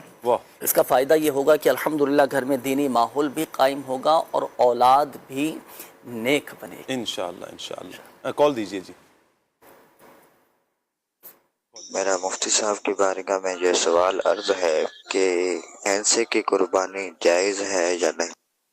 یہ ایک بڑا پیچیدہ مسئلہ بنا ہوا ہے مفتی صاحب، جسے دیکھیں وہ نمازی بھی آ رہے ہیں، بھینسے کی قربانی جائز ہے یا ناجائز ہے، کیا ہے؟ دیکھیں نبی کریم صلی اللہ تعالیٰ علیہ وسلم نے 3 قسموں کے جانور بیان فرمائے قربانی کے لیے، جی جس میں اونٹ اونٹنی ہے، گائے بیل ہے، اور جو ہے وہ بکرا بکری ہے۔ جی اب بکرا بکری کے ساتھ دمبا دمبی اور بھیڑ یہ بھی شامل ہے۔ جی اسی طرح گائے بیل کے ساتھ بھینس اور بھینسا شامل ہے، کہ بھینس اور بھینسا جو ہے وہ گائے بیل کے علاوہ کوئی چیز نہیں ہے، یہ انہی کی قسم میں سے ہے۔ صحیح اور حضرت علی رضی اللہ تعالیٰ عنہ کا فرمان ہے کہ الجاموس من البقر، صحیح یعنی بھینس جو ہے وہ بکر میں سے ہی ہے، یعنی گائے میں سے ہی ہے۔ تو اس لیے یہ لوگوں نے ایک وسوسہ پھیلا دیا ہے کہ جناب جو ہے وہ یہ الگ کوئی چیز ہے، تو الگ کوئی چیز نہیں ہے۔ اولاً تو قربانی کے جانوروں کا پالتو ہونا ضروری ہے، جنگلی نہیں ہوں گے۔ جیسے ہرن ہے وہ جنگلی جانور ہے، جی تو اگرچہ ہرن کو آپ کیٹیگری وائز دیکھیں تو وہ بکرا بکری کی اس میں آتی ہے، لیکن چونکہ جنگلی ہے تو وہ خارج ہو گئی، صحیح ٹھیک ہے۔ اسی طریقے سے اگر ہم گائے کی طرف آئیں تو گائے میں نیل گائے وغیرہ یا زیب وغیرہ تو وہ اس طرف چلے جاتے ہیں کہ وہ جنگلی ہے۔ جی تو اولاً تو جو بھینس ہے وہ جنگلی نہیں ہے، یہ تو ہر کسی کو پتہ ہے کہ پالتو ہے، بھائی سارے لوگ جو ہے وہ پال رہے ہیں، بھینس کا دودھ حاصل کر رہے ہیں۔ تو جب وہ پالتو ہے اور وہ بکر کی قسم میں سے ہی ہے تو اس کی قربانی بالکل جائز ہے، اس میں کوئی حرج نہیں ہے۔ کہا یہ تھا کہ نبی کریم صلی اللہ علیہ وسلم نے اس کی قربانی نہیں کی، تو اس لیے منع کر رہے ہیں۔ اصل میں یہ وہ جانور ہے جو عرب میں پایا نہیں جاتا تھا، کیونکہ یہ عام طور پہ پانی والا جانور ہے، جبکہ عرب کے اندر جو ہے وہ جانور جو عرب ریگستان ہے، جی تو آپ آج بھی دیکھیں، ابھی میں پچھلے دنوں دیکھ رہا تھا تو 17 لاکھ کے قریب قربانی کے جانور انہوں نے کہا کہ ہم نے عرب میں امپورٹ کیے ہیں ابھی حج کی قربانی کے لیے۔ صحیح تو وہ جتنے تھے اکثر وہ کیا تھے، یا اونٹ تو عرب کے ہوتے ہیں، اور عام طور پہ یہ بھیڑ دمبے وغیرہ دوسری جگہ، اس میں گائیں کہیں نظر نہیں آ رہی تھی۔ صحیح تو عرب میں گائے نہیں پائی جاتی تھیں جی عام طور پر۔ نبی کریم صلی اللہ علیہ وسلم سے ثابت ہے کہ آپ صلی اللہ علیہ وسلم نے جو ہے وہ اپنی ازواج کی طرف سے ذبح کی گائے بھی، اچھا لیکن عام طور پہ اگر آپ قربانیوں کا دیکھیں تو اس کے اندر حضور کی جتنی قربانیاں ہیں وہ یا تو اونٹ ہے زیادہ تر، صحیح یا مینڈھے، صحیح وہ ذبح جو ہے وہ فرمائے۔ تو اس لیے تو ایک چیز وہاں پائی نہیں جاتی تھی تو اس لیے وہ نہیں جو ہے وہ ہوا، لیکن وہ ہے اسی کی قسم میں سے، پالتو جانور ہے، حضرت علی رضی اللہ تعالیٰ عنہ کا فرمان اس کے بارے میں واضح ہے، تو لہٰذا اس میں کسی قسم کا شبہ نہیں کرنا چاہیے۔ ٹھیک ہو گیا، اگلی کال دیجیے جی۔ مفتی صاحب سے یہ سوال ہے کہ بکرا یا بکرے کی جو منہ میں جھاگ ہوتی ہے وہ کپڑوں میں لگ جائے تو کپڑے ناپاک ہوئیں گے کہ کیا ہوگا، اس میں کیا حکم ہے؟ برائے مہربانی سوال کا جواب شاید فرما دیں، جزاک اللہ خیرا۔ آمین و ایاک۔ جی مفتی صاحب، جگالی کا حکم جو ہے وہی ہے جو جانور کے جو ہے وہ پیشاب کا جو ہے وہ حکم ہے، صحیح تو بالکل جو ہے وہ جگالی سے جو ہے وہ بچنا چاہیے، ناپاک ہے۔ ٹھیک ہو گیا، اگلی کال دیجیے۔ محمد شکیل قادری فالیہ شہر ضلع منڈی بہاؤدین سے عرض کر رہا ہوں، مفتی صاحب سے میرا یہ سوال ہے کہ اگر کوئی بندہ قربانی کے لیے گائے، بھینس یا بکری ان جانوروں میں سے کوئی ایک جانور اپنے گھر لے آتا ہے تو کیا اس عید سے پہلے ان جانوروں کا دودھ استعمال میں لا سکتا ہے؟ یہ جواب عنایت فرما دیں، جزاک اللہ خیرہ۔ ان دنوں ویسے مفتی صاحب یہ بھی بڑا ایک سوال چل رہا ہوتا ہے کہ سواری کرنی ہے تو بچوں کو سوار کروانا ہے، جنہوں نے اونٹ بالخصوص لیا ہوتا ہے جی وہ بچوں کو لے کر ادھر گلی میں اونٹ کو چکر لگوائیں گے تو ساتھ اوپر بچوں کو بٹھا دیں گے، یا خود بیٹھ جائیں گے، یا جانوروں کے دودھ کے حوالے سے چلیں کسی کام میں آ جائے گا، تو یوں کیا کرنا، وہ دل کو بہلا رہے ہوتے ہیں، تو اس حوالے سے رہنمائی۔ قربانی کا جانور خالص اللہ کے لیے، خالص اس سے کسی بھی قسم کا نفع اٹھانا ذبح کرنے سے پہلے، کیونکہ جب تک ذبح نہیں ہوگا تو قربانی نہیں ہوگی، جی تو ذبح ہونے سے پہلے تک اس سے کسی بھی قسم کا نفع اٹھانا جائز نہیں ہے، تو اس کا دودھ استعمال کرنا یا اس کے اوپر سواری کرنا یا بچوں کو کروانا تو یہ جو ہے وہ جائز نہیں ہے، بلکہ فرمایا کہ اگر ایسا جانور ہے جس کے تھنوں میں دودھ زیادہ ہے اور وہ دودھ نکل رہا ہے تو فرمایا کہ اولاً کوشش کریں کہ اس کے دودھ کو روکا جائے، اور اگر وہ کسی طریقے سے نہ رکے تو پھر ایسی صورت میں وہ دودھ نکال کر وہ بھی صدقہ کیا جائے گا، اسے آپ استعمال نہیں کر سکتے،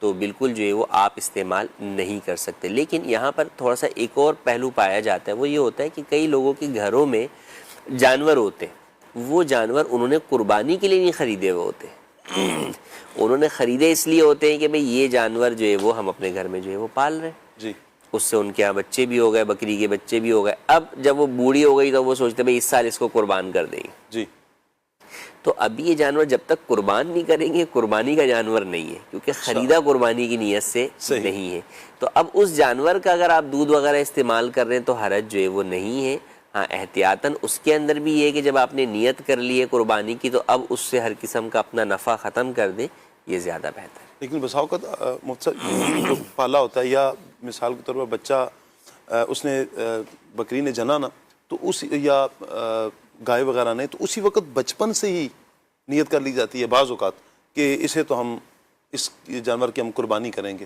تو اب وہ 2 سال کا گائے ہے، اگر 2 سال کی ہوگی تو اس پورے پروسیس میں پھر ہم نہیں استعمال کر سکیں گے؟ نہیں، اس میں کر سکتے، خریدنے والے پر ہے، اگر خریدا آپ نے ہے تو پھر 2 سال تک بھی نہیں کر سکتے۔ خریدتے وقت اگر آپ کی یہ نیت ہے کہ میں آج اس بچے کو خرید رہا ہوں قربانی کے لیے، صحیح، تو اب اس کو 2 سال تک بھی آپ اس سے نفع نہیں اٹھا سکتے کہ بہرحال وہ قربانی کا ہی ہے۔ صحیح۔ تو قربانی کے لیے کہ میں قربانی کے ایام میں بیچوں گا، اس کا حکم پھر کیا ہوگا؟ جانور خریدا اس لیے کہ میں قربانی میں بیچوں گا، تو وہ تو مال تجارت ہے آپ مال کا، تجارت، اس سے تو آپ ہر قسم کا نفع اٹھا سکتے ہیں۔ ٹھیک ہو گیا۔ مزید کال لیتے ہیں۔ میرا نانا ابو فوت ہو گئے ہیں، میں اس کے نام کی قربانی کرنا چاہتا ہوں، کیا ہو سکتی ہے یا نہیں؟ جی مفتی صاحب، ایک کمنٹس کے ذریعے بھی اس طرح کا میسج آیا ہوا ہے، ایس ایم ایس میں بھی، کہ فوت شدگان کی طرف سے۔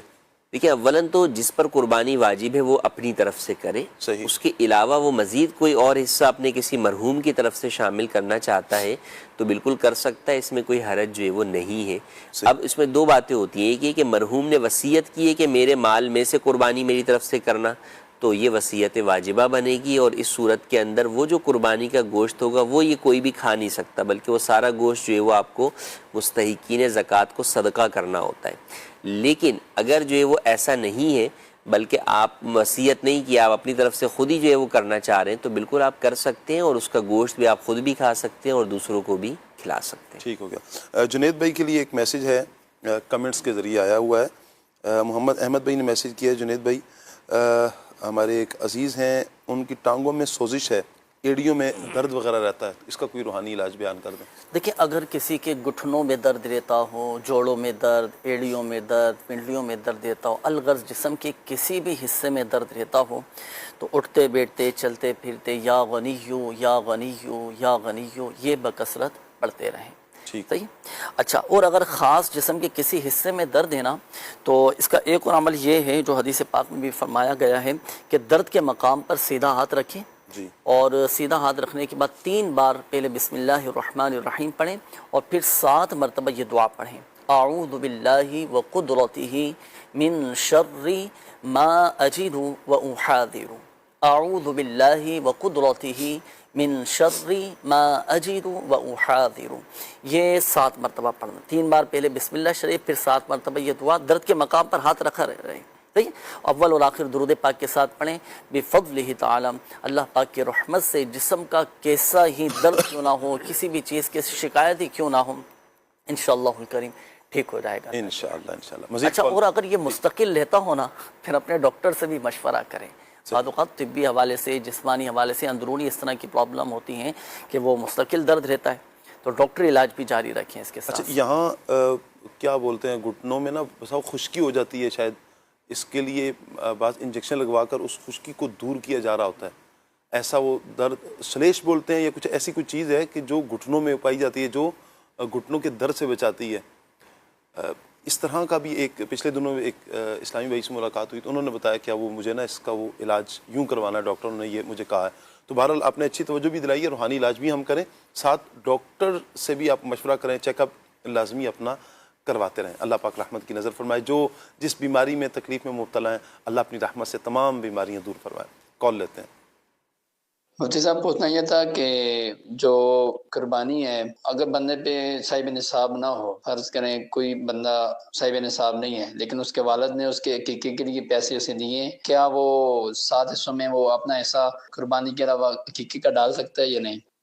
جی مفتی صاحب، عقیقہ شامل؟ جی، عقیقے کا حصہ جو ہے وہ قربانی میں بھی شامل کیا جا سکتا ہے، تو دونوں کا مقصد جو ہے وہ تقرب اللہ ہے، تو کوئی بھی حصہ جو تقرب اللہ کے لیے ہو وہ شامل کیا جا سکتا ہے، تو عقیقے کا حصہ بھی شامل کر سکتے ہیں۔ ٹھیک ہو گیا۔ مدنی چینل لائیو کے نام سے ہمارا ایک پیج ہے، فیس بک پیج، وہاں پر ایک میسج ہے، کسی پر قرضہ ہو مفتی صاحب تو کیا وہ قربانی کر سکتا ہے؟ جی ہاں بالکل، قربانی دیکھیں 2 پہلو ہوتے ہیں اس کے، کہ ایک ہے قربانی کر سکنا، قربانی جائز ہونا، اور ایک ہے قربانی واجب ہونا، دونوں الگ الگ چیزیں۔ کسی شخص کے اوپر قربانی واجب نہیں ہے لیکن وہ پھر بھی کرنا چاہتا ہے تو کر سکتا ہے، نفلی قربانی ہوگی، جائز ہے، اس کو منع نہیں کیا جائے گا. کوئی بھی عبادت کرنے سے آپ کسی کو روک نہیں سکتے. صحیح. تو وہ قربانی کی عبادت ادا کر رہا ہے، اگرچہ اس کے اوپر قرضہ موجود ہے تو کر سکتا ہے، اس میں کوئی حرج نہیں ہے. ہاں ایک شخص وہ ہے کہ جس کے پاس مال ہے، مثال کے اوپر 10 لاکھ ہے لیکن اس کے اوپر قرضہ جو ہے وہ 15 لاکھ ہے، تو اب قرضہ مائنس کرنے کے بعد اس کے پاس اتنا مال ہی نہیں بچتا جس کی وجہ سے اس کے اوپر قربانی واجب ہو، تو اس پر قربانی واجب نہیں ہوگی. لیکن پھر بھی اگر وہ شخص جو ہے وہ کرنا چاہتا ہے تو کر سکتا ہے، کوئی حرج نہیں ہے. اچھا مفتی صاحب، میسیج ایک آیا ہے، کہہ رہے مفتی صاحب سے میرا سوال ہے، کیا ذوالحجۃ الحرام میں جو مردوں کو بال اور ناخن نہ کاٹنے کی فضیلت ہے تو کیا یہ عورتوں کے لیے بھی ہے کہ عورتیں بھی ناخن وغیرہ نہ کاٹیں؟ جی یہ حکم مرد و عورت دونوں کے لیے ہے، یہ مردوں کے ساتھ خاص نہیں ہے، یہ مرد و عورت دونوں کے لیے جو ہے وہ یہ مستحب حکم جو ہے وہ دونوں کے لیے. ہاں ٹھیک. اچھا اسی کے ساتھ ایک اور میسیج ہے، اسی سے ملتا جلتا لیکن اس میں ساتھ انہوں نے یہ کہا ہے کہ 10 دن تک جو ناخن اور بال نہیں کاٹنے، اور حج کے دن تو پھر کیا نہا سکتے ہیں؟ تو شاید اس سے یہ بھی مراد لے رہے ہیں کہ کیا ان 10 دن میں نہانا نہیں ہوگا؟ نہانا منع نہیں ہے، نہا سکتے ہیں. حاجی بھی نہاتا ہے، پر حاجی بھی اصل میں کئی یہ سوچتے ہیں کہ احرام باندھا ہوا ہے تو احرام کی چادر اتاریں گے بدن سے تو احرام کھل جائے گا. تو ایسا نہیں ہے، احرام وہ نیت ہے.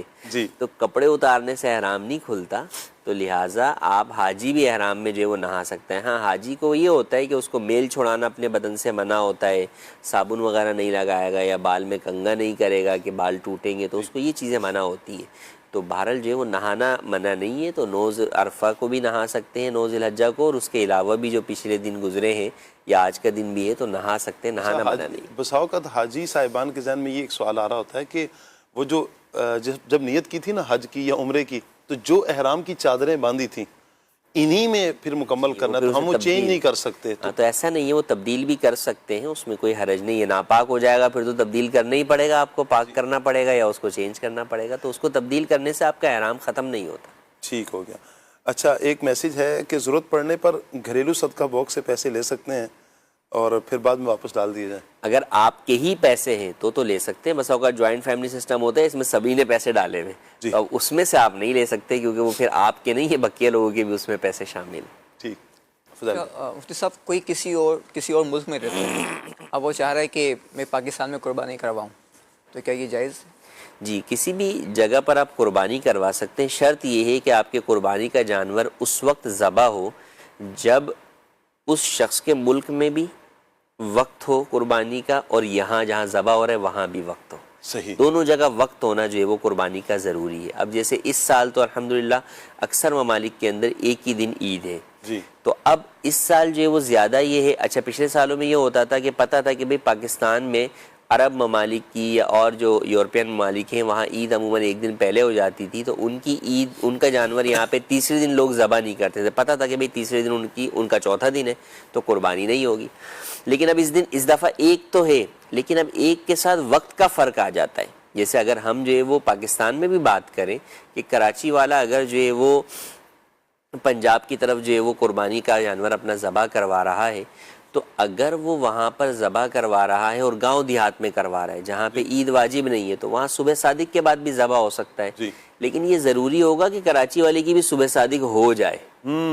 یہ نہ ہو کہ یہاں کی صبح صادق بھی نہ ہوئی ہو اور جانور وہاں کڑیا ہے، تو وہ پھر جائز نہیں ہوگا. تو یوں وقت جو ہے وہ میچ ہونا ضروری. ٹھیک ہو گیا. ایک مفتی صاحب آخری میں آپ سے سوال لیتا ہوں کہ جو حاجی ہے تو حج کی قربانی کہہ رہے ہیں کہ کیا وہاں پر بھی اور یعنی حرمین طیبین میں بھی کر لے اور ایک پاکستان میں بھی کر لے، تو کیا ایسا کر سکتا ہے؟ جی حج کی قربانی تو دیکھیں حج تمتع اور حج قران کرنے والے پہ لازم ہوتی ہے، تو وہ تو حدود حرم میں ہی ہونا ضروری ہوتی ہے. اب اگر یہ حاجی جو ہے وہ صاحب نصاب ہے اور ایام قربانی میں یہ مقیم بھی ہے، تو اس کے اوپر سالانہ قربانی بھی واجب ہوگی. اب وہ سالانہ قربانی میں اسے اختیار ہے کہ چاہے وہاں کرے چاہے یہاں کرے. بس یہی کہ جب یہاں کرے گا تو اس وقت کروائے گا جبکہ یہاں پر بھی قربانی کا وقت ہو اور وہاں پر بھی قربانی کا وقت موجود. مقیم سے کیا مراد ہے؟ مقیم سے مراد یہ ہے کہ وہ چونکہ گیا تو یہاں سے ہے، وہاں کا رہائشی تو ہے نہیں، تو یا تو مینا جانے سے پہلے 15 دن اس کا قیام جو ہے وہ مکے میں ہو چکا ہو، تو وہ مینا کے میں ایام قربانی میں بھی مقیم قرار پائے گا. صحیح. یا یہ ہوگا کہ وہ شخص پہلے تو نہیں تھا لیکن کئی دفعہ ایسا ہوتا ہے کہ حجاج جو ہے وہ 12 ذو الحجہ کو رمی کر کے غروب آفتاب سے پہلے ہی اپنے ہوٹلوں میں آ جاتے ہیں. جی. اب جو ہوٹل میں غروب آفتاب سے پہلے آ گیا اور اب اس کو پتہ ہے کہ میرا مکے میں 15 دن قیام ہے, جی, تو وہ اب مقیم ہو جائے گا. یعنی کہ قربانی کے اوقات کے آخری لمحات میں بھی اگر آپ مقیم ہو گئے اور آپ صاحب نصاب بھی ہیں تو آپ پر قربانی واجب ہو جائے گی. صحیح. تو جس کو پتہ ہے یا تو پھر یہ کہ وہ غروب آفتاب کے بعد آئے, جی, ورنہ غروب آفتاب سے پہلے اگر وہ اپنے ہوٹل میں پہنچ گیا اور اس کا آگے بھی 15 دن مکے میں ہی قیام ہے, تو پھر ایسی صورت میں اس کو پہلے سے اپنی قربانی کا جو سالانہ قربانی ہے اس کا بندوبست کر لینا چاہیے کہ وہ کرنی چاہیے. ٹھیک ہو گیا. بہت بہت شکریہ مفتی صاحب کا, اللہ پاک آپ کو جزائے خیر عطا. وعلیکم السلام. السلام علیکم ورحمۃ اللہ وبرکاتہ. بہت شکریہ مفتی صاحب, اللہ جزائے خیر عطا فرمائے. مدنی چینل کے ناظرین, الحمدللہ شرعی سوالات بھی ہم نے لیے, کچھ روحانی جو سوالات ہیں آپ کے مزید بھی ہم جنید بھائی سے انشاءاللہ لیں گے اور فضائل بھائی سے بھی انشاءاللہ مزید گفتگو کریں گے. فلسفہ قربانی ہمارا ٹاپک ہے. آپ کی کال کو ہم شامل کر رہے ہیں, آپ کے ایس ایم ایس کو ہم شامل کر رہے ہیں, کمنٹس کو بھی انشاءاللہ ہم شامل کر رہے ہیں. مزید کچھ کالز ہیں فرمائش کے حوالے سے, کچھ ایس ایم ایس بھی ہیں, کال لیتے ہیں. میرا نام محمد حفیظ الرحمان اور میں کسی ملوک ملتان سے عرض کر رہا ہوں. آپ کا سلسلہ کھولے آنکھ سے لہذا بہت بہت پیارا سلسلہ ہے. اللہ تبارک و تعالیٰ آپ کو برکتیں عطا فرمائے. میرے اور میرے والدین کی مغفرت کے لیے دعا فرما دیں. جزاک اللہ خیرا. آمین آمین ویاک. اللہ پاک آپ کی, آپ کے والدین کی, ہم سب کی بے حساب اللہ اپنی رحمت سے مغفرت فرمائے. آمین. اگلی کال. میرا نام محمد عرفان ہے پنجاب سے. مجھے نعت خواں بھائی ہیں جو ان کی آواز میں کلام ایک سننا ہے. مجھے مینو شوق مدینے جاون دا. ٹھیک ہو گیا جی, اللہ آپ کو سلامت رکھے, اللہ آپ کو جلد از جلد مدینہ پاک کی حاضری بھی نصیب فرمائے. اگلی کال لیتے ہیں. میں حافظ علی رضا تاریخ خانے وال سے عرض کر رہا ہوں. نعت خان اسلامی بھائی سے میری گزارش ہے کہ مجھے یہ کلام سنا دیں. پھر اٹھا ولولہ یاد مغیلان عرب. جزاک اللہ خیرا. آمین آمین ویاکا. اگلی کال دیجیے. کلام سنتا ہے. کلام تو یا شفیع امم زندہ کر دو کرم, اللہ وسدہ روے تیرا سونا. کیا بات ہے, پیارے کلام کی آپ نے فرمائش کی. شاءاللہ وسدہ روے تیرا سونا حرم. میسیج ہے ماشاءاللہ, بہت اچھا سلسلہ ہے, بہت شکریہ آپ کا جی, اللہ پاک سلامت رکھے. امجد رضا ہیں, عمر ان کی 17 سال ہے, کہہ رہے ہیں جی جو مدینے کے تصور میں جیا کرتے ہیں یہ کلام سننا ہے. اچھا, جو مفتی صاحب سے سوال تھا وہ میں نہیں لے سکا آپ کا. اچھا, آپ سے گزارش ہے کہ جو ابھی اس سوالات میں مزید میسیجز آ رہے ہیں تو میں گزارش کروں گا کہ آپ دارالفتہ اہل سنت سے رہنمائی حاصل کیجیے گا. جو آپ کی شرعی سوالات ہیں آپ لازمی کچھ ہی دیر میں اسکرین پر آپ دارالفتہ اہل سنت کا نمبر بھی ملاحظہ فرمائیں کہ اس نمبر کو اپنے پاس سیو کر لیں. آپ کے سامنے یہ نمبر شو ہو رہا ہے 031178641100. اسے سیو کر لیجیے اپنے پاس, اور اتوار کے علاوہ صبح 10 بجے سے شام 4 بجے تک آپ دارالفتہ اہل سنت میں رابطہ کر کے جو مفتیان اکرام ہیں آپ ان سے شرعی رہنمائی حاصل کر سکیں گے. جن کے سوالات نہیں چل سکے, نہیں بیان ہو سکے, جو چونکہ بعد میں بھی آ رہے ہیں, میں ان سے ریکویسٹ کروں گا دست بستہ کہ لازمی اس نمبر پہ آپ رابطہ کر کے اپنی شرعی رہنمائی لازمی لے لیجئے گا. نمبر آپ کے سامنے شو ہوا اور اس کو اپنے پاس سیو بھی فرما لیجئے. ایک میسیج ہے, جب تک جیوں میں آقا کوئی غم نہ پاس آئے, اس کلام کی فرمائش کی ہے. اچھا جی, کاشف خان ہے ملتان سے. آپ سب کو السلام علیکم ورحمۃ اللہ وبرکاتہ. وعلیکم السلام ورحمۃ اللہ وبرکاتہ. ماشاءاللہ حاجی مشتاق صاحب کی طرز میں نعت پڑھی, دعاؤں کی اپیل ہے, بہت سکون ملتا ہے جی. بہت شکریہ آپ کا, اللہ سلامت رکھے. ہمارے محفوظ بھائی کو بھی اللہ صحت سلامتی عطا فرمائے جی, پیارا کلام پڑھتے ہیں ماشاءاللہ. اچھا جی, نعت خان بھائی سے گزارش ہے کلام سنا دیں. مدت سے میرے دل میں ہے ارمان مدینہ. اچھا, میسیج ہے اچھا بہاول پور سے میسیج ہے جی. ثاقب بھائی برائے کرم مجھے یہ نعت خان بھائی سے کلام سنوا دیں. مجھے ہر سال تم حج پہ بلانا یا رسول اللہ صلی اللہ علیہ وسلم. اچھا جی, ایک ایسا شعر سنا دیں جس میں لفظ قربانی آتا ہو. اچھا, تلاگنگ سے عمر فاروق بھائی نے میسیج کیا, با عمل عالم دین بننے کی دعا. اللہ پاک آپ کو عالم بعمل, مفتی اسلام, دعوت اسلامی کا مخلص مبلغ بنائے. فضائل بھائی شعر, جنید بھائی, محفوظ بھائی, قربانی آتا ہو, قربانی کے دن آئے، قربانی کے دن آئے، مجھے تو اتنا ہی آتا ہے۔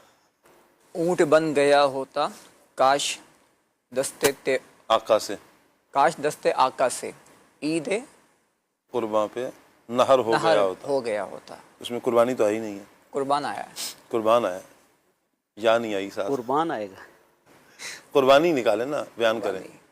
قربانی، جی قربانی، قربانی، جی جنید بھائی قربانی۔ چلیں جی، ہمیں اس مرتبہ ہم تینوں چاروں افراد جو ہیں، اگر وہی سنا دیں۔ ہاں چلیں جی، اس مرتبہ آپ سے یہ ذہنی آزمائش آپ سے ہے، آپ سنا دیجیے جس میں قربانی آتا ہو۔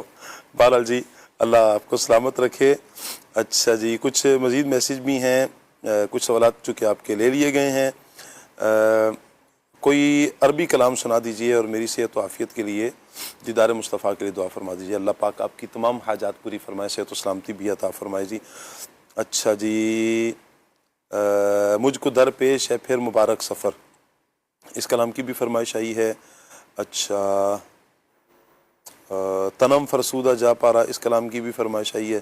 میرے پیر دی ہردم خیر ہوئے، سرکار توجہ فرمائیں، اس کلام کی بھی فرمائش آئی ہے۔ کچھ کمنٹس بھی ہیں آپ کے مدنی چینل کے ناظرین کے، وہ بھی لے لیتے ہیں۔ غلام حیدر اتاری ہیں، چلیں جی، اللہ آپ کو سلامت رکھے۔ اچھا، یہ جنید بھائی کے لیے میسیج کر رہے ہیں، کہہ رہے ہیں جی گجرات سے ہوں اور تحفظ شعبہ تحفظ اوراق مقدسہ، یہ ان کا شعبہ ہے، دعوت اسلامی کا بڑا پیارا یہ شعبہ ہے۔ جی ہاں مدنی چینل کے ناظرین، اوراق مقدسہ، جی تحفظ اوراق مقدسہ، یہ ایک پورا شعبہ ہے الحمدللہ، جس میں مقدس اوراق کو لیا جاتا ہے، سنبھالا جاتا ہے، پھر ان کو محفوظ مقام تک پہنچایا جاتا ہے۔ ٹھنڈا کرنا ہے تو ٹھنڈا کرنے کا پروسیس ہے، یا اگر ان کو دفنانے کی صورت ہے تو ایک اہتمام کے ساتھ ان کو دفنایا جاتا ہے۔ بڑا پیارا یہ شعبہ ہے الحمدللہ، بڑا پیارا شعبہ ہے۔ انشاءاللہ کبھی اس شعبے پر بھی ہم گفتگو بھی کریں گے انشاءاللہ۔ اچھا، یہ اسلام بھائی کہہ رہے ہیں جنید بھائی کہ جب رات ہوتی ہے تو ٹانگوں میں بے چینی ہو جاتی ہے، رات 11-12 بجے شروع ہوتی ہے بے چینی، اور پھر یہ یوں کہیں کہ فجر تک، صبح تک یہ بے چینی رہتی ہے، کیا کریں اس کا؟ رات کو سونے سے پہلے یہ اپنا حصار باندھا کریں۔ حصار، صحیح۔ اچھا، یہ باندھیں، ہم بھی باندھ سکتے ہیں، سارے باندھ سکتے ہیں، بلکہ حصار باندھنے کی یہ جو عمل اب میں عرض کرنے لگا ہوں نا، حدیث پاک میں تعلیم بھی ارشاد فرمائی گئی، ہمارے آقا صلی اللہ علیہ وآلہ وسلم کا یہ عمل مبارک بھی تھا۔ اچھا، ہاں، اس سے فائدہ یہ ہوگا کہ ظاہری، باطنی، جسمانی، روحانی جتنے بھی امراض ہیں، جتنے بھی مسائل ہیں، سب سے الحمدللہ سے وجل حفاظت رہے گی۔ صحیح، ٹھیک ہے نا۔ اچھا، بعض اوقات آپ نے دیکھا ہوگا کہ صرف ٹانگوں میں ہی بے چینی نہیں، بعض اوقات سینے پر ایک بوجھ سا محسوس ہوتا ہے، بھاری پن محسوس ہوتا ہے۔ اچھا، رات کو سونے کے لیے لیٹیں تو بعض اوقات مختلف قسم کے خیالات، گردشیں، سوچیں، یہ ہمارے ذہن میں جو ہے نا یہ گردش کرتی رہتی ہے، اس طرح کی کیفیت ہوتی ہے۔ تو دیکھیں، پہلے میں حدیث پاک کا مفہوم عرض کرتا ہوں کہ ہمارے آقا صلی اللہ علیہ وآلہ وسلم جب آرام فرمانے کے لیے بستر مبارک پر تشریف لے جاتے تو آپ سورہ اخلاص، سورۃ الفلق اور سورۃ الناس، دونوں صورتیں آپ پڑھ کر اپنے دست مبارک پر دم فرماتے اور پورے جسم اطہر پر پھیر لیا کرتے تھے۔ آپ صلی اللہ علیہ وآلہ وسلم 3 مرتبہ یہ عمل دہراتے تھے، سورہ اخلاص، سورۃ الفلق، سورۃ الناس۔ یعنی قل هو اللہ احد، قل اعوذ برب الفلق اور قل اعوذ برب الناس، یہ 3 صورتیں۔ جی، یہ تینوں کو پڑھ کر اپنے ہاتھ تو پر دم کرنا ہے، دم کر کے پوری باڈی پر ہاتھ پھیر لینا ہے جہاں تک ہاتھ پہنچے۔ اس کا طریقہ یہ ہوتا ہے کہ ہاتھوں پہ دم کیا، دم کرنا ابتدا سر سے کرنی ہے، صحیح، اپنے سر پر ہاتھ پھیریں، اپنے چہرے پر ہاتھ پھیریں، اپنے ہاتھوں پر، اپنے سینے پر، جسم پر، جہاں تک ہاتھ پہنچے وہاں تک ہاتھ، یہ ایک دفعہ عمل ہوا۔ پھر اسی طرح یہ عمل کریں دوبارہ، صحیح، پھر تیسری مرتبہ یہ عمل کریں، صحیح۔ اچھا، اب اس میں ادب کا تقاضا یہ ہے اپنا سید صاحب کہ رات کو سونے سے پہلے کے جو وظائف ہیں نا، حالانکہ آپ لیٹ کر بھی پڑھ سکتے ہیں، لیکن ادب کا تقاضا یہ ہے کہ آپ بیٹھ کر پڑھیں، اور لیٹے لیٹے اگر پڑھنا ہے تو پھر پاؤں سمیٹ لیے جائیں، کیونکہ پاؤں پھیلائے پھیلائے پڑھنا یہ بے ادبی میں آتا ہے، ادب کے خلاف۔ ہاں، تو پھر بہتر طریقہ یہی ہے، اور ہم بھی یہی مشورہ دیتے ہیں کہ سونے سے پہلے بستر پر بیٹھ کر قبلہ رو بیٹھ جائیں، باوضو ہو کر آپ یہ وظائف پڑھ لیں تو الحمدللہ عز و جل پوری رات اطمینان اور سکون میں گزرے گی، اور آپ کا ایک حفاظتی حصار بھی ہو جائے گا، ہر طرح کے امراض سے، مسائل سے، روحانی معاملات سے آپ کی حفاظت رہے گی۔ کیا بات ہے۔ اچھا جنید بھائی، ایک بھائی کا یہ پتہ چلا کہ وہ خواب میں نا ان کو جنات وغیرہ یہ نظر آئے، اچھا، ہوتا یہ ہے کہ ہلکی پھلکی صورت بنی جنات کی، لیکن آنکھ کھلی، پھر وہ خوف والی کیفیت، پھر جب دوبارہ سوتے ہیں تو دوبارہ وہی والی کیفیت، اور پھر یہ رات دیر تک بار بار آنکھ کھل رہی ہے، جب آنکھ لگتی ہے دوبارہ سوتے ہیں تو پھر وہی جنات والی کیفیت میں، یعنی وہ گھرے ہوئے ہیں. تو یہ اس صورت میں کیا کیا جائے؟ اچھا، کیا یہ جنات کی طرف سے آزمائش ہے، یا یہ کوئی روحانی مسئلہ ہے، یا وہی جو سوچوں والی کیفیت ہے، یہ کیا ہے، اور پھر اس کا روحانی علاج کیا ہے؟ دیکھیے مختلف کیفیات ہوتی ہیں. میں 2-3 چیزیں میں عرض کرتا ہوں، اسی تعلق سے انشاءاللہ الکریم فائدہ بھی ہوگا. ایک تو یہ ہے کہ اپنی پاکی کا اہتمام کریں. صحیح. بعض اوقات ہم خود تو پاک ہوتے ہیں، لیکن جہاں پر ہم سو رہے ہوتے ہیں وہ جگہ ناپاک ہوتی ہے. صحیح. اس کا بھی اثر پڑتا ہے. صفائی ستھرائی کا اہتمام کریں، پاک و صاف رہیں، رات کو سونے سے پہلے آپ وضو بنائیں. اچھا، اسی طرح اگر آپ کو ڈراؤنے خواب، یہ جنات کے خواب نظر آ رہے ہیں، اس طرح کے اثرات آپ کو خواب میں محسوس ہو رہے ہیں، تو 21 مرتبہ آپ یا متکبر پڑھ لیں. صحیح. صحیح ہے. 21 ٹائم آپ یا متکبر پڑھیں، پڑھ کر اپنے اوپر دم کر لیں. ڈراؤنے خواب نظر نہیں آئیں گے. اور اگر بالفرض رات کو سوتے وقت آپ کی اچانک آنکھ کھل جاتی ہے، ڈر کر آپ بیٹھ جاتے ہیں، اٹھ کر بیٹھ جاتے ہیں، تو پھر کوشش کریں کہ اعوذ باللہ من الشیطان الرجیم یہ 3 مرتبہ پڑھیں. 3 مرتبہ پڑھنے کے بعد اپنے الٹے کندھے کی طرف 3 بار تھو تھو کریں، اور پھر آپ کروٹ بدل کر سو جائیں. صحیح. تو انشاءاللہ الکریم یہ خواب اور اس طرح کی یہ چیزیں آپ کو نقصان نہیں پہنچا سکیں گی. صحیح. اسی طرح رات کو سونے سے پہلے وہ وظیفہ جسے کہا جاتا ہے کہ یہ قرآن عظیم کی تمام آیات کی سردار ہے، اور وہ ہے آیت الکرسی. آپ کو پڑھ لیں رات کو سونے سے. کیا بات ہے. تو یہ چند مخصوص چیزیں ہیں کہ رات کو سونے سے پہلے اگر آپ اہتمام کریں گے، الحمدللہ عز و جل ہر طرح سے آپ کی حفاظت رہے گی، کوئی نقصان بھی نہیں پہنچا سکے. اچھا، کبھی اس طرح کا جو ابھی کچھ دیر پہلے آپ نے ذکر کیا نا، تو یہی کیفیت جو اسلام بھائی ہیں ان کے ساتھ یہ رہی بھی کہ سوئے ہیں. اچھا، یہ ہر روز کا نہیں ہے، کبھی کبھار کا یہ ہے کہ باڈی پر وہ اتنا برڈن ہوا، اتنا بوجھ ہوا کہ ہل بھی نہیں پا رہے ہیں. اچھا، آنکھ نہیں کھول پا رہے ہیں، کچھ بیان نہیں کر پا رہے ہیں. تو یہ کیفیت یہ ہوتا ہے، بعض اوقات یہ ہو جاتے ہیں، اپنے آپ کو بالکل بے جان محسوس کر رہے ہوتے ہیں، نہ اٹھ سکتے ہیں، نہ بول سکتے ہیں، آواز نکالیں تو آواز نہیں نکل رہی ہوتی. اب یہ موضوع ایسا ہے، صبح کا وقت ہے، لوگ سو کر اٹھ رہے ہوں گے، آپ بولیں گے ڈرانے والی باتیں ہو رہی ہیں. تو بہرحال پریشان نہ ہوں، اپنے حفاظت کے تعویذات بھی پہنیں. صحیح. اللہ پاک حفاظت فرمانے والا ہے، اور کوشش کریں کہ اپنا صدقہ یہ دیا کریں. اور جو وظائف آپ کو بتائے گئے نا رات کو سونے سے پہلے پڑھنے کے، یہ پڑھ لیا کریں. رات کو سونے سے پہلے تسبیح فاطمہ آپ پڑھیں. صبح الحمدللہ ایک مکمل فریش رہیں گے، طبیعت میں ایک نشاط رہے گا، چاقو چوبند ہو جائیں گے. کیا بات ہے. چلیں جی، اللہ یعنی اگلے دن کے لیے آپ ایک دم تازہ دم ہو جائیں گے. کیا بات ہے، کیا بات ہے. کاشف خان صاحب ہمارے ساتھ ہیں، دانش علی بھائی ہمارے ساتھ ہیں، لیاقت بھائی ہیں، احمد بھائی ہیں، عابد علی بھائی ہمارے ساتھ ہیں، غضنفر محمود بھائی ہیں، دیگر بھی عاشقان رسول کے میسیج عادل اتاری ہیں، کچھ میسیجز دعاؤں کے میسیج ہیں، اور کچھ حوصلہ افزائی کے ہیں. اللہ سب کو سلامت رکھیں. محفوظ بھائی کی طرف بڑھتے ہیں، کلام شامل کرتے ہیں، اور پھر انشاءاللہ فلسفہ قربانی پر انشاءاللہ ہم فضائل بھائی سے گفتگو کریں گے. جی.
عرب ہائے بیابان عرب ہائے صحرائے عرب ہائے بیابان عرب دل وہی دل ہے جو آنکھوں سے وہ حیران عرب دل وہی دل ہے جو آنکھوں سے وہ حیران عرب آنکھیں وہ آنکھیں جو دل سے ہو قربان عرب آنکھیں وہ آنکھیں جو دل سے ہو قربان عرب مینو شوق مدینے جاندا میرے دل وچ حسرت اور نہیں مینو شوق مدینے جاندا میرے دل وچ حسرت اور نہیں پر سونیا تیری مرضی ہے ساڈا تے کوئی زور نہیں پر سونیا تیری مرضی ہے ساڈا تے کوئی زور نہیں مینو شوق مدینے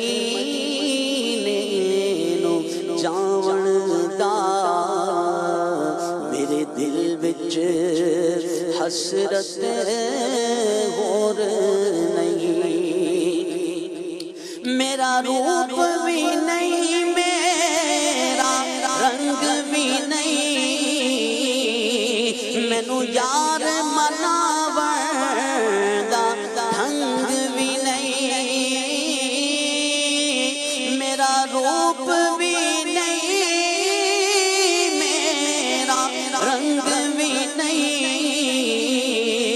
مینو یار مناون دا ڈھنگ بھی نہیں میرا عشق بھی رومی ورگا نہیں میری جامی ورگی ٹور نہیں میرا عشق بھی رومی ورگا نہیں میری جامی ورگی ٹور نہیں مینو شوق مدینے نو جاون دا میرے دل وچ حسرت اور نہیں مجھ کو در پیش ہے پھر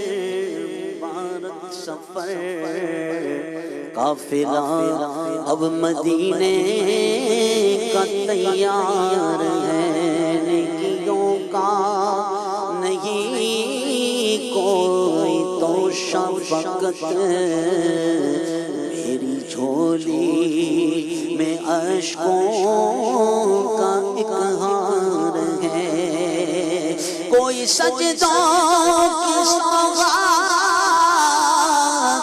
ہے نا کوئی زہد و تقویٰ میرے پاس سرکار ہے چل پڑا ہوں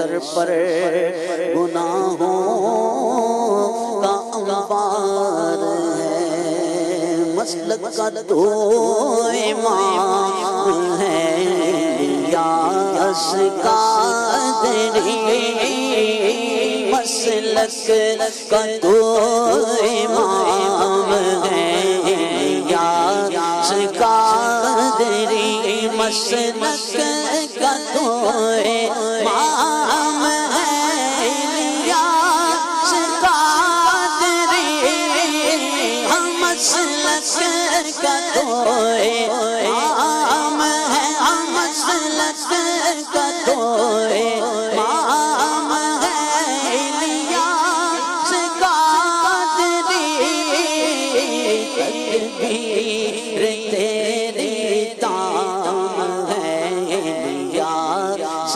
قادری تدبیر تیری تام ہے، الیاس قادری تنہا چلاتا ساتھ تیرے ہو گیا جہاں، تنہا چلا تھا ساتھ تیرے ہو گیا جہاں، میٹھا تیرا کلام ہے، الیاس قادری ہاں میٹھا تیرا کلام ہے، الیاس قادری۔ واہ کیا بات ہے، سبحان اللہ۔ محفوظ بھائی، اللہ پاک آپ کو ہر طرح کی آفات سے محفوظ فرمائے، شر شیطانی سے، شر انسانی سے محفوظ فرمائے، اللہ برکتیں عطا فرمائے۔ فضائل بھائی، ٹاپک فلسفہ قربانی میں چاہوں گا قربانی کے کچھ فضائل بیان فرمائیں، تاکہ ابھی تک بعض اوقات شاید کسی کا ذہن ایسے بھی ہوں قربانی لازم ہے نہ ذہن بنا ہو، قربانی کے فضائل سن کر ہی ذہن بن جائے گا کہ انشاءاللہ قربانی کرنی ہے۔ قرآن پاک میں بھی اللہ پاک نے جو قربانی کے جانور ہیں جی ان کو شعائر اللہ سے بیان فرمایا ہے۔ قرآن کی آیت ہے، اللہ پاک فرماتا ہے وَمَن يُعَظِّمْ شَعَائِرَ اللَّهِ فَإِنَّهَا مِن تَقْوَى الْقُلُوبِ، اور جو اللہ کے نشانوں کی تعظیم کرے تو یہ دلوں کی پرہیزگاری ہے۔ تو مفسرین نے یہاں یہ بات بیان فرمائی ہے کہ یہاں جو اللہ کی نشانیاں ہیں ان سے جو مراد ہے وہ قربانی کے جانوروں کی تعظیم اور انہیں فربہ کرنا مراد ہے۔ تو سبحان اللہ، جو لوگ قربانی کر رہے ہیں یا جو کرنے کا ارادہ رکھتے ہیں یا نہیں ابھی تک ذہن بنا، لیکن اگر وہ قربانی کا جانور لا سکتے ہیں، صاحب استطاعت ہیں، اللہ پاک نے ان کو قدرت دی ہے، تو وہ اس نیت سے بھی کریں کہ یہ اللہ پاک کی نشانیاں قرآن پاک میں ان کو بیان کیا گیا۔ اچھا، جو لوگ ان کو کھانا کھلا رہے ہوتے ہیں، ان کی خدمت کر رہے ہوتے ہیں، تو اس میں یہ نیت بھی کر لیں کہ ہم ان کی تعظیم کر رہے ہیں، انہیں فربہ کر رہے ہیں، تو قرآن پاک کی اس آیت پہ بھی ان کا عمل ہوگا۔ جو مختلف احادیث کے اندر بھی قرآن جو قربانی ہے اس کے فضائل بیان کیے گئے ہیں۔